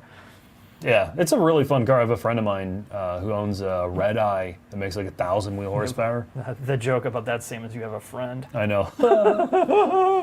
You have a friend. You have a friend with a V8. Wow, that's a shock. Yeah, I know. Naturally, Luke for $5. I'm torn between a new Ridgeline and new Tacoma. I like the infotainment and the looks of the Tacoma, but the engine and memory seats in the Ridgeline. Would you get a new Ridgeline or a new Tacoma? I mean, they're not even the same class. I mean, if you're not doing truck stuff, then you buy the Ridgeland. Yeah, honestly. I mean, it just feels like a CRV. You know what I mean? Because it is with a bed. With a bed, yeah. Or a Pilot with a bed. It drives way better on the street. Clearly, the Tacoma is if you want to do truck stuff. Yeah, I don't know. That's not really a straight answer. I don't know. You can't ask me that type of stuff. Track day, let me ask you to you. What would you buy? Would you have a Ridgeline or a new Tacoma? Neither. I mean, I don't need it. You know what I mean? Like, I don't know what he's doing. He could be, If you're going to go off-road and you do truck stuff, you get the Tacoma every single day. If he's towing a pontoon to the lake, you get a real truck. Picking up some bluegill on the weekend, you get a Tacoma. I mean, if you're just going to, I don't know, Fresh Time or whatever, Trader Joe's. For some basil plants? Yeah, the Ridgeland. Track Day Miata for $5. Keep up the great work. Been here since 90,000 subs. Thanks, Track Day Miata. Thank you. Small brick wall for $50. Thank you very much for the $50. Small brick wall. Had my 2016 BRZ for 8 years. Love the drive, but it's unrefined. Waiting on an 86 Premium with a performance packet for more refinement. Is the 86 Premium a good move? Drove a manual Supra, but it didn't stir my soul like the 86. What's an 86 with more refinement? Okay. I mean, it is more refined. No, but what is an 86 with more refinement, Mark? What's the car you get after an 86? A Miata? No, I mean, honestly, when you go up. I don't know. Like, everybody that goes from that goes into, like, a BMW and then a Porsche. Yeah, pretty much. I mean, that's the sad truth, but the problem is there's the BRZ or 86 going to a BMW is like... half the price. Yeah, and you don't feel anything. Like, you go have the opposite problem with BMWs because you literally feel nothing in anything. And so I don't know, maybe you're at that place in your life where that's what you need. But that's as simple as taking a test drive. You'll know. Like, test drive a new M3 or an M2. And then the other extreme, of course, is what I'm always going to say, Camaro, Mustang, Corvette. That's a hard one. Hopefully that helps, man. Then the new BRZ and the 86 Premium with performance pack, as we talked about in that comparison test, really good car. Yeah. VK for $5. AMG, thank you for the $5. C43 6-cylinder versus M340i. M340i. Yes. Boris for $50 Canadian. Thank you, Boris. Thank you, Boris. Boris. Everybody. You guys are great and have inspired me to become a track rat. I have a 74 Eldorado convertible with a good set of track pads and Bridgestone Potenzas. Do you think it could be a weapon on the track, or is it too much cowbell? Final Fantasy rules. Have you ever driven like an old Cadillac? Yes. It's amazing, right? I wouldn't say that. I mean, it's like a totally different experience compared to It's like floating, right? Yeah, they're just... I feel like I'm on the Fox. It's like a giant piece of steel on, like, mattress springs. Like an oversized mattress spring, you just float around. Do you think the Murano, as it currently sits, could outpace this man's Eldorado convertible with track pads and Potenza Sports? Yeah, well, no. The brakes wouldn't last like 2 minutes with me driving. See, there you go. Eldorado, perfect track car. I do have one question here from Patreon that I want to bounce back because it's a good question. Not trying to inflate Jack's pants here. Genuine question. What makes the B58 engine so good? Or any engine. I keep hearing from folks how great the B58 is, but haven't really heard an explanation as to why. How does it differ aside from cylinder count from, say, a K20, C1, DE, FL5, GR Corolla engine, Porsche, etc.? What makes that engine great, what makes that specific engine great is it's very reliable, which, to be fair, any great engine has to be reliable. You're shaking the table again. It's because I got excited. Yeah, that's every time you bring this up, it ruins It technical. gets good fuel economy, very good fuel economy. In an X5, X40i pre-mid-cycle refresh, on the highway you can get 27 miles per gallon at 80 miles an hour, which you are not getting anywhere close to that in any of its competitors. So it has the ability, through both the gearing of the transmission and the engine, to run very fuel efficiently. When you are driving it, it makes consistent power all the time, even when you heat soak it, for the most part. It makes very smooth power, meaning it doesn't one time make less power than the next. And the power is very linear as well. So it makes exceptional amount of horsepower. It makes it very consistently and very smoothly, and it gets good fuel economy, and it's reliable. There are very few engines that do all of that well. It's the best of every single scenario, and for a turbocharged engine, it sounds good for this era of car. So there's not too many that can match that. You might say there are other brands that have had engines that are like that. A 4-cylinder RDX gets worse fuel economy than an X5. No, I mean that's the thing. That's why it's so special, and the fact that it really is reliable. Yes, it's going to be more costly to repair. There's no doubt about it. Like, it is more of an expensive engine to repair, but you're not repairing it that often. I mean, for a BMW engine to go 120,000 miles plus without any major work is a big thing for that amount of power and all the benefits of it. So that's why it's constantly talked about, and it's been proven out now. And that fuel economy number is pre-48 volt hybrid stuff, is what I'm talking about. Yeah. The family member has a 2020 current generation X5. They just got back, they drove it to Canada, and on their trip they got like 28 miles to the gallon. And they were doing, it's pretty amazing. All right, let's keep going. Where are we at? 77 Eldorado. We got to speed through these, Mark. All right. Andrew Little, thanks for all the great videos. What do you guys think of the next Maverick being hybrid and all-wheel drive? I think if assuming the stuff works, it'll be great. It's going to be all-wheel drive. Yeah, like it currently is. Is it all-wheel drive? No, you can't get an e-axle in that car. I don't actually know. I wish I knew more about the new Maverick. I don't know. I know Jason Fensky posted something about it, but I didn't watch it yet. Sorry, Andrew, we don't know enough about it. But if it's if it's all-wheel drive, I would not buy it from Ford. Yes, at that price point and how it's being assembled. No, thank you for now. But if it's not, it'll be good. Sure. Remains to be seen. Sorry, that's not a great answer. Austin for $5. If you could combine your favorite car interior with favorite car exterior, what would your choices be? Be GV60 in his case, or GV70 interior with a 16 F-type exterior. How would you blend this?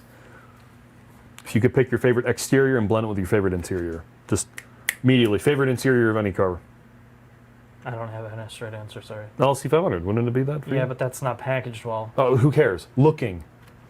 I like the way that the interior looks, but it's not usable. Who cares about the usable? Can I combine a bunch of things? Okay, I want LC500 interior with X5 interior usability and electronics.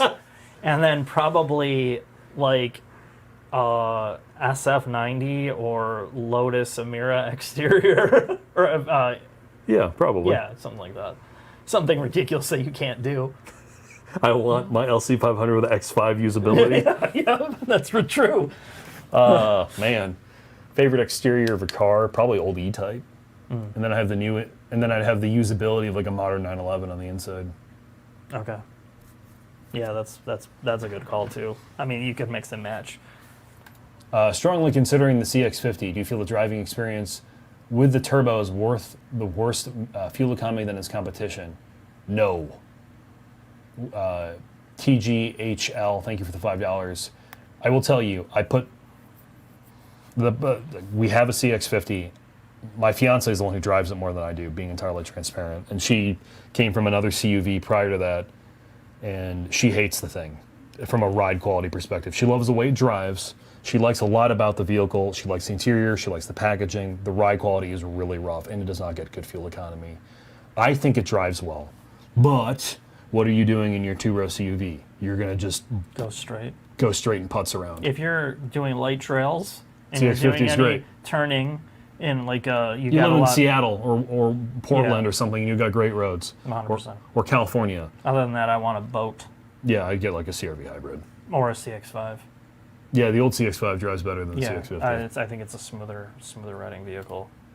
CBs for $10. Love the channel, gents. Thoughts on a rear-wheel drive in the upper Midwest year-round. Currently owned an Integra A-Spec manual. Great car, but very boring. Want to get a Mustang. Would that be a good choice?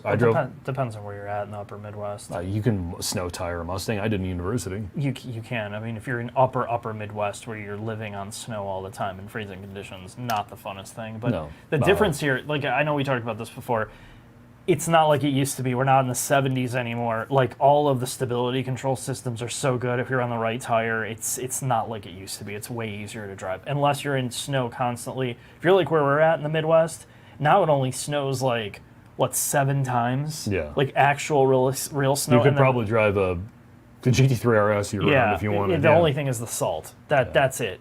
But, I mean, you're doing that, if it's your only car, you're stuck anyway. Yeah. Timmons for the $10. Thank you. Thank you. Great content as always. Thoughts, Ioniq 5N versus Lucid Air Pure versus waiting for a GV60 Magma. I'd get a Lucid Pure. Me too. Let's just answer that. It's the efficiency part. The range that you get out of that thing is going to be nuts, and it drives great. Harry, thanks for the $7 Canadian. Drove an S2000 the other day and realized it was an old POS. I think we got to start putting these shit boxes on pedestals. Yeah, so the S2000 is an interesting one. Now that I've had it for a long time, like if you just drive it around in the street, you're pretty much done with it. The only time you really appreciate that car is flat out. On a great back road or on a track. You have to be going flat out to appreciate the gearbox, the engine, and it's what the body is doing. Like you won't get in anything in the past 20 years that when you brake into a corner, the way that the car just rotates itself without oversteering, it just rotates under braking through every corner. So your steering input's like this. like normally you're like this to get a car to turn in. The S2000 under braking will literally move the back around. And to do that, you have to be going at 9 or 10 tenths. It's been the complaint about the car ever since it came out. It hasn't changed. It's just more noticeable now because the car makes no torque. No torque. It feels like it's broken if you come out. Yeah, if you just putt around in it, you're not going to like it. Yeah. And one of the comments says we're very pro-lucid, and honestly, we are. I think that's the Yeah, it's because I like the car. I like the car. I like the people. I mean, that's it. I mean, to take it for what it is. You don't like it, it's fine. I'm not saying that they're better than anybody else. I just like their mentality. For $5, what's the most fun car that doesn't benefit from premium gas? Probably some V8 American car. I don't know. That's kind of that's an interesting question because you look at the Mazdas, right? Like their NOx sensors are tuned for you can get more horsepower. Can you run a Miata on regular? No, you can't. But they're turbocharged engines. You can run 93 and get more power, but you can run regular and make less. So the Coyote will run on 87. It'll just make less power. Okay. Well, there you go. There's your answer. Blanco for $10. What got you into reviewing cars? What do you say the biggest achievement for the channel is? Thank you for the $10, Blanco. I just did it because I wanted to. I said this before. I really had a video camera of some type in my hand since I was really young. We're talking probably like 5 years old, some VHS thing. And I loved like watching movies with my dad, so I always had everything visually in my head of what I wanted to do. Although I didn't do that. So when it came to the car thing, like I liked cars, I wanted to learn about them, so it was a great way to mix the two together. And it's not so fun as it used to be now because I have to survive off this, which I don't recommend. But at the same time, what was the second part of that question?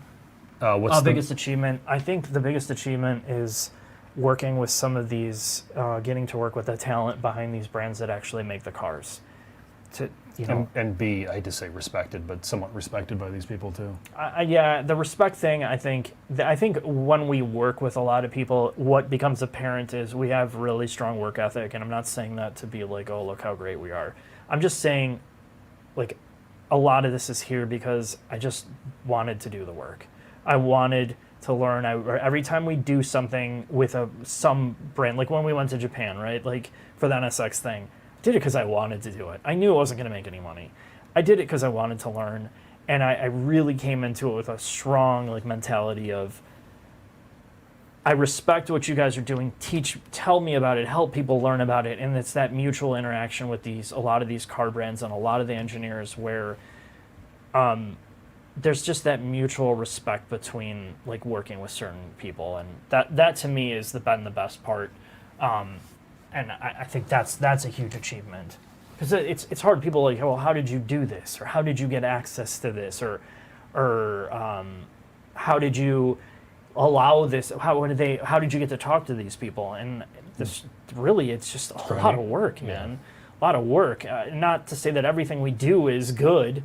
There's some big misses. There's some real turds that we churn out. And, I don't like it. Sometimes it really bothers me. But we try to make up for it with some of the bigger projects, and it's impossible to do the big projects all the time. But I think you get to the place where you hear enough feedback, positive and negative, that we've gotten access to certain stuff that we probably shouldn't have given our reach and our size. And it's just through brute force work. So that's it. Demir, thank you for the $5. Have a newborn and have a 22 Arteon. Fast but boring. Thoughts on a CPO 330i with the M Sport pack? Live in Iowa. Not sure about rear-wheel drive. I lived in Iowa as well, so I went to university. You'll be fine. Rear-wheel drive in the snow is fine. Snow tires will be good. I feel like the Arteon is way bigger. It is way bigger. I feel like when you're comparing that 3 Series size, that's going to be a much smaller car. But he's just saying, with thoughts on a 330. This is the problem. Here's one perspective. If you're getting the 330 with a newborn with the hope of you're going to have more fun driving, you're not. Because the chances of you driving at any remote pace or having fun in a car with a newborn in it is not going to happen. If they're not in the car. Okay. But I'm just saying, like, if you're really busy, most of the time your family's going to be in the car, and you're not going to have a lot of fun in it anyway. It's just not possible. So that's just think about that. If you're really just because you're getting the bug up your ass, is it really rooted in reality of what you're going to be able to do with it? If you can go out on your own and have fun, then sure, go for it. Yeah, and Iowa's got a great autocross club. Not that you'll ever have time to go do it, but DMVR is great in the Des Moines area. Scott J for $10. Midwest just like you, many 500-plus mile trips, have an 11 mile per gallon 4x4 for shit weather, trying to stay under 70,000, but wanting a pseudo-luxury sporty tour with a new warranty. BMW or Toyota B58 Group, Genesis or Lexus.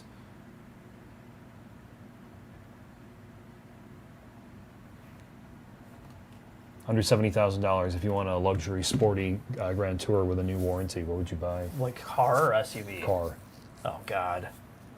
Well, you're trapped into the BMW part or the Genesis. I mean, the only I would get a BMW over a Genesis. I would too. I mean, the G80, and I know they just refreshed this thing with the updated like interior. The G80 is an incredible car. It's like the best thing. I know I said this. It's a broken record.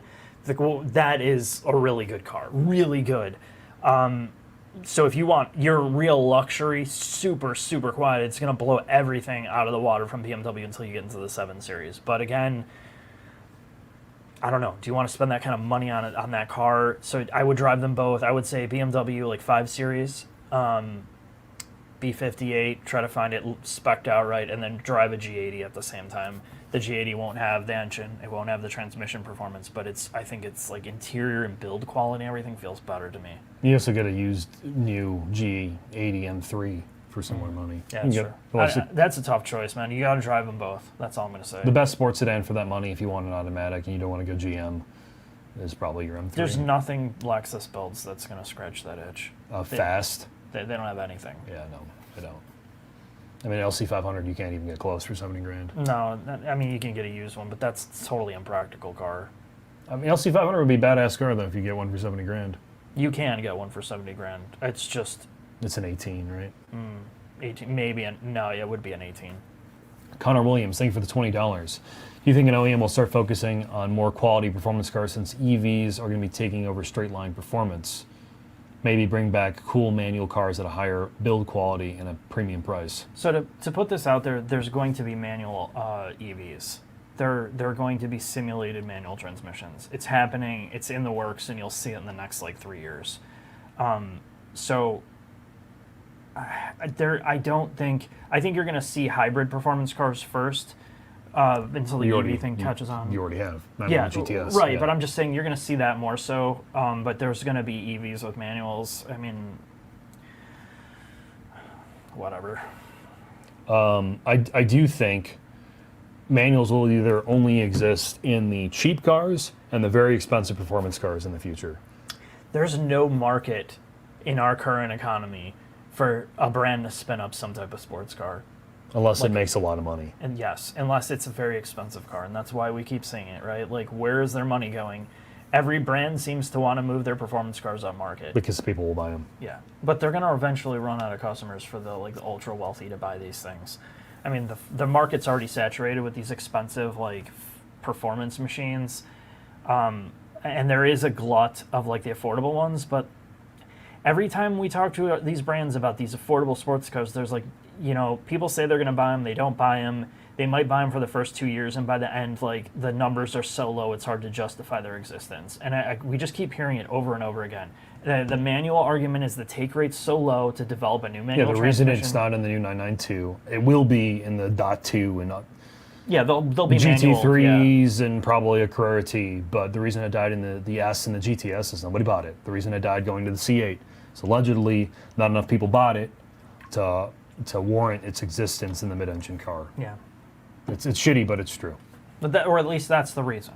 At least, yeah. I mean, that's what it's always a business case not to have it. I mean, I would argue, and I argue with other brands about this, is you've already depreciated out the manual transmission development you've had for the past 20 years. How hard is it to actually update it? And then the argument becomes, well, our suppliers have a supplier to make a manual transmission anymore becomes very expensive because it's so one-off to make a manual versus they can sell or supply 100,000 ZF gearboxes that are automatic that work versus They don't have to crash test them again. They don't have to do all this shit. Yeah, it becomes that game, the business and the economics of making cars versus the outside perspective of like, it seems easy, but there's a whole bunch of business excuses and financial excuses that just come into play. And it's true, the more automatic cars that dominate the market, having a manual transmission car or having a supplier supply that, unless you do it in-house, becomes very difficult because it's so niche that you can't even have the supply chain built up to justify its existence. So then it's like, oh, here's a niche one. Like a manual transmission's like a gold bar, like it's so expensive to do it. It's stupid. Club Racer, thank you for your $10. Dude, I'm so sorry. Thank you for the $100. Chef Yeah, Eek. thank you. Thank you so much. I Appreciate apologize for butchering your name. Love your guys' passion, and thank you for the hours of content. I've watched the 991 GT3 vid 1,000 times. It was a huge reason I felt confident to live up to my dream car expectations, and it does. Well, congratulations on your 991 GT3. That is a great car. Keep up the great content. Yep. Thanks, man. I'm glad you enjoyed that video. It was one of my favorite ones to make. Honestly, the 991 GT3 and the original 992 GT3 video will be like my, oh, we're actually doing something moment. Getting to go on that launch program, meet those people. I've never been happier doing this job. And those people, the Porsche folks, like Glenn, the engineer I interviewed, Jörg Bergmeister, is literally my childhood racing hero. Nicest guy you'll ever meet. Loves his fans, super down to earth, and unlike a lot of the other pro drivers, he's not a robot. Right, and somebody asked how do you know you're not that you how do you know you've reached an accomplishment? I think seeing Jack, the excitement. I was so happy when we did the 99. Yeah, it was I think certain parts of it's hard on our end, but if you're a car person or a car enthusiast or you love the automotive space or tech space and you're you dream of stuff as a kid or when you're younger, oh, I want to try to have this or I want to try to do this. So when you reach that level, for Jack, he grew up fantasizing about Porsches or these dream cars or whatever, and to get to experience it with the brand and actually be involved in showcasing that car and having the opportunity to do this and tell the story about it it's you're completing that thing in your head of when you're a kid. I don't have that because I didn't have it was kind of that way for you, Uehara-san for you. I don't know. The chief engineer of NSX and S2000. Yeah, I don't want to say that it wasn't important. It was important to me, but it wasn't because there was a language barrier, and that's my fault. That's not their fault. That's why you should have loved the Chevy Cruze. If I should have known Japanese before I went there, which was whatever. But anyway, yeah, that was as close as I can get. Mark was gonna wear a kimono when he met him. I came in dressed like Steven Seagal. I had my hair dyed and I sat on a chair and rolled around. I slapped Uehara-san with my, what is he? What is it? Aikido or is it? Aikido. Aikido. Okay. Aikido. No, it's jujitsu. Is he? No, jiu-jitsu? he's Aikido. Oh, okay. He's an Aikido master. I should know. How do you think he beat Tommy Lee Jones in Under Siege with the use of Aikido? I'm just a chef. Oh yeah. By the way, you. I know we're trying to finish this off. What's it called? The China salesman? Oh yeah, I will link it here for you. You also have to link the Corridor Digital John Wick. Oh yeah, for sure. Steven Seagal. Steven Seagal, by the way, is Chris's photo in my phone for him as a contact. I'm gonna put this in the comments of the chat, and don't ignore. Chris, post the Corridor Digital thing too that they did for Steven Seagal. This is probably going to make your night if you have not seen this. I'm not even going to spoil it because it is so absolutely ridiculous. Here, give me the mouse. Right. Let go of the mouse. As I answer more questions for these people. Yeah, don't worry. Going for 3 hours. Don't worry about that. This is more important. Believe me. As I answer some more questions, someone was saying the manual C7 is a great car. Yes, I did own one. I think it's a great car. And someone says you can't drive them in the snow. There's an instructor I met at Road America, really nice guy and a viewer. He owns a C7 Z51. He drives in Wisconsin year round. I went to a snow cross, like a snow rally cross, and he raced his C7. Is it a good idea? No. Can you drive it in the snow year round? You absolutely can. The link, sorry to interrupt you. No, the link, I've recopied it twice. do yourself a favor if you want to see one of the most intense fights in movie history. That is it. That's what I aspire to. That's your desire in filmmaking? Yes. Someone is saying the ZR1 won't be quick. It is going to be fucking fast around a track. It makes 1,000 horsepower. Nah. It's going to be fast. Nah. It'll be all right. We're planning on doing a comparison with that car. You can probably imagine which one it'll be compared to. Yeah, I'm sure it's going to be nuts. Is the CT5E Blackwing, thank you Club Racer, for $5, a $90,000 experience? If not, what is in the sedan world? I think it's a $90,000 experience. Sadly.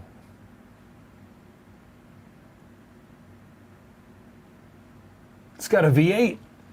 It Man, is. the guns, I think Mark. the thing is, in today's era, yes. Yeah, it is. There's nothing. There's Would very, you have that or an M3? Because an M3 Yes, is 90. no. I mean, I have to turn my brain off and be objective. And yes, because you have a manual rear wheel drive sedan like that, there's nothing like it. It's pretty crazy. That video was dumb. Yeah, well, it was dumb, but I had a good time.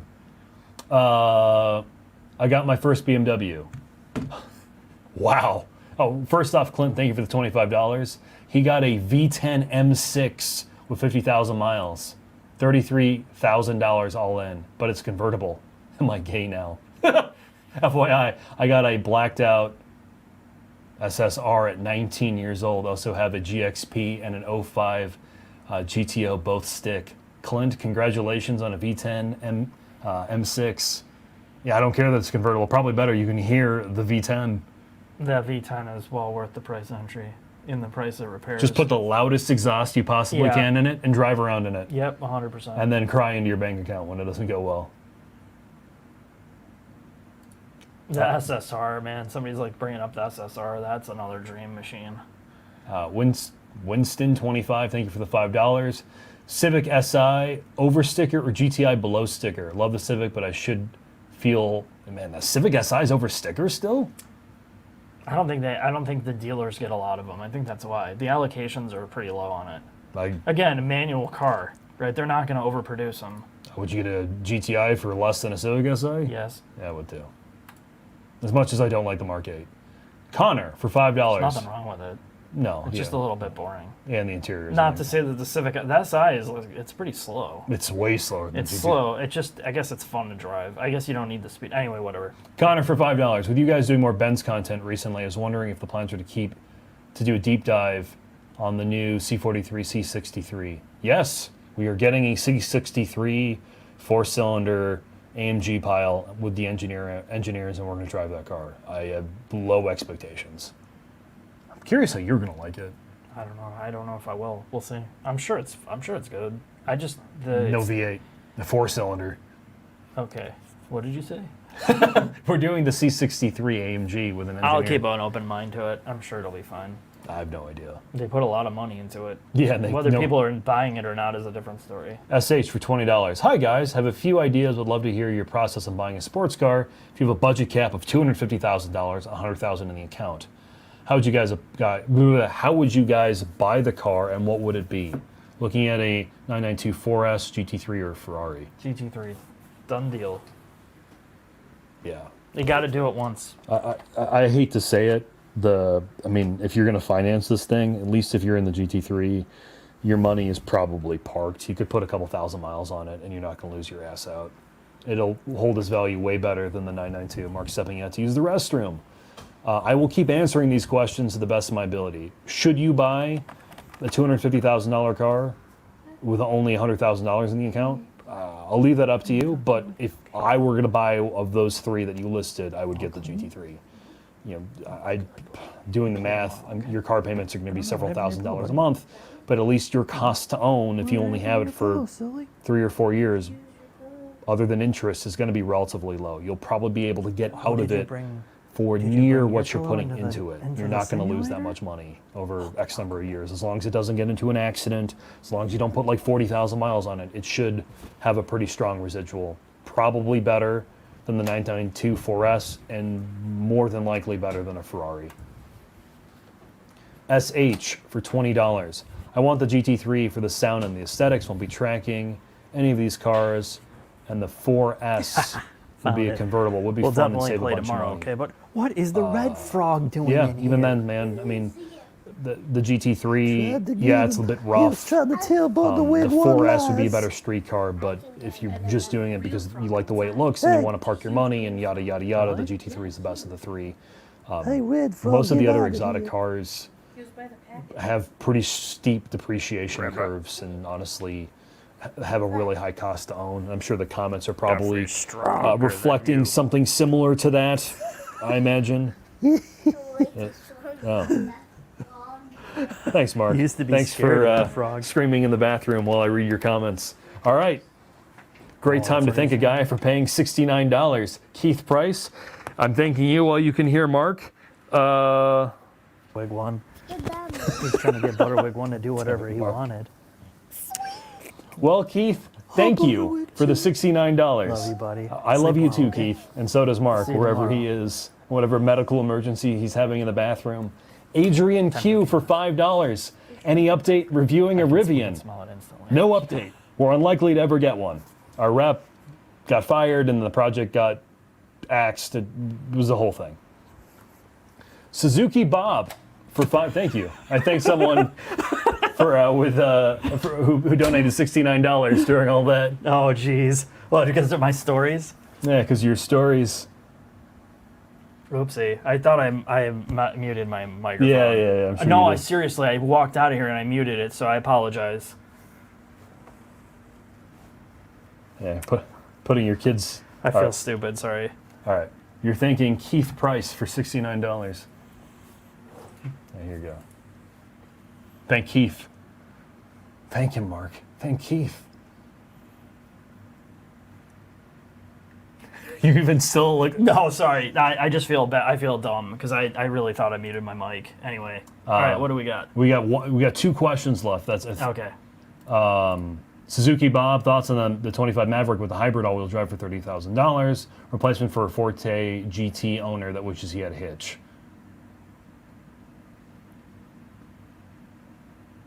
I assume it's halfway decent. Yeah, I would say so.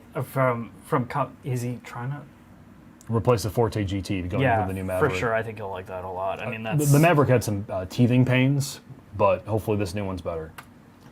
Adrian Q, I'm at the Arby's drive-thru. Yell at Mark and see if he wants potato cake since they're back. Oh God. That sounds. I'll get that tomorrow for sure. Small brick wall for $5. 86 BRZ guy here. Thanks for the 86 with more refinement answer, but do you think the 86 premium is the right move or should I save the money? He's coming from an old 86 that he's had for 8 years, if this is the same comment.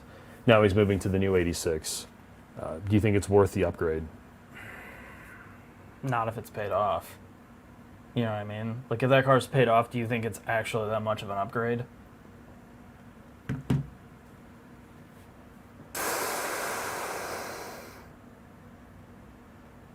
Oh man, I don't know. I mean, he's sick of the car. He's had it for 8 years.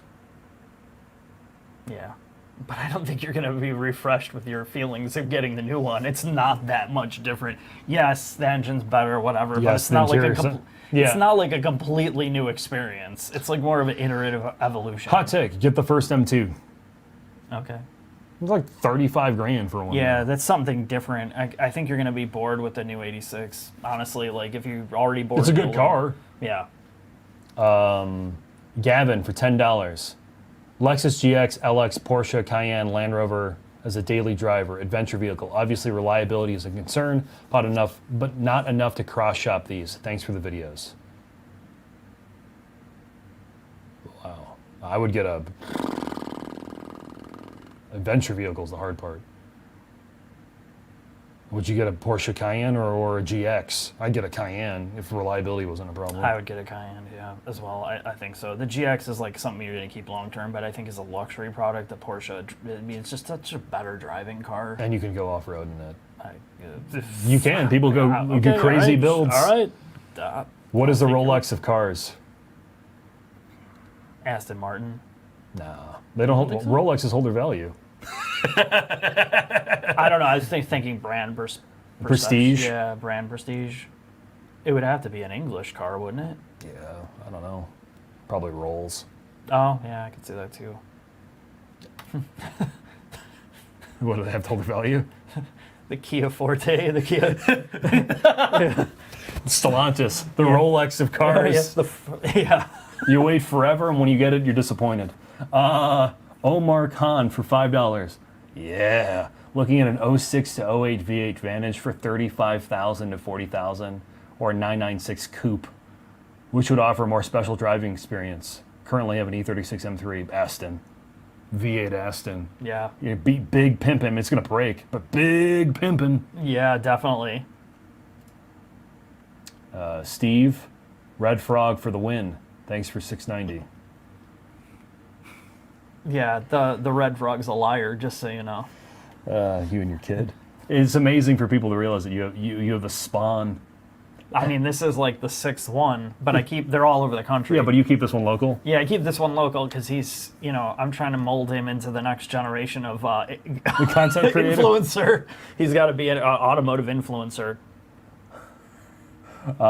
My wife drives a 2017 G90 5-liter Ultimate. I'm stuck with a 2004 Outback 5-speed. Love the channel. Oh my God. Talk about the two polar opposites. The G90. Happy wife, happy life. The G90 is so smooth. That thing is like driving around a stick of butter. Something fishy for $5. A launch ran video pushed me over the edge to buy. Long-term review so big man can rub it in again. Red with a black trim is the adult choice. You hear that, chin face? Yep. See, you're going to be in the elite club, brah. But he's a blue man. Andrew D for 10 Canadian. Thanks for the hours of great content. Thanks, Andrew. I appreciate it. Yeah, and I want to thank everybody for sitting through this for over 3 hours. We went 20 minutes over sort of our window of time. Yeah, we really, really appreciate it. I mean, I can't thank you enough for hanging in here. I know we don't do a lot of these. It's just, I don't want to oversaturate. It's one of those jokes like, oh, we should do it more. People ask all the time, but it's like you get tired of us saying the same thing. There's not like much that we're going to do unless it's been a couple months, because we can talk about new projects or new things that are going on.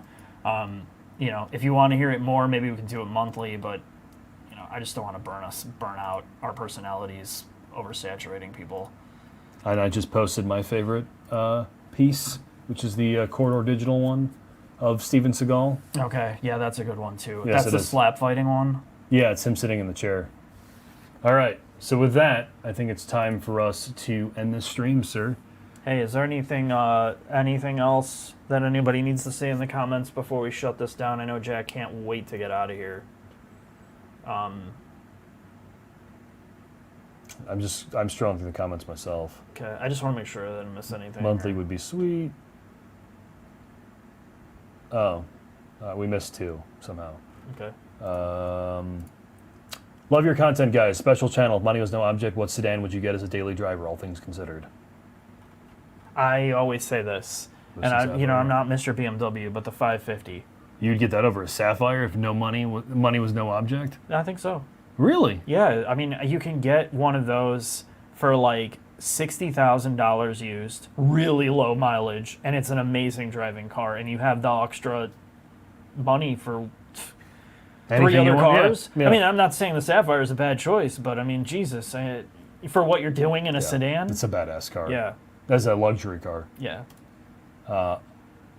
Mr. W for $5. This will be the last question we answer, and we're going to end the stream. I have a Forte. It has less than 100,000 miles on it with no issues.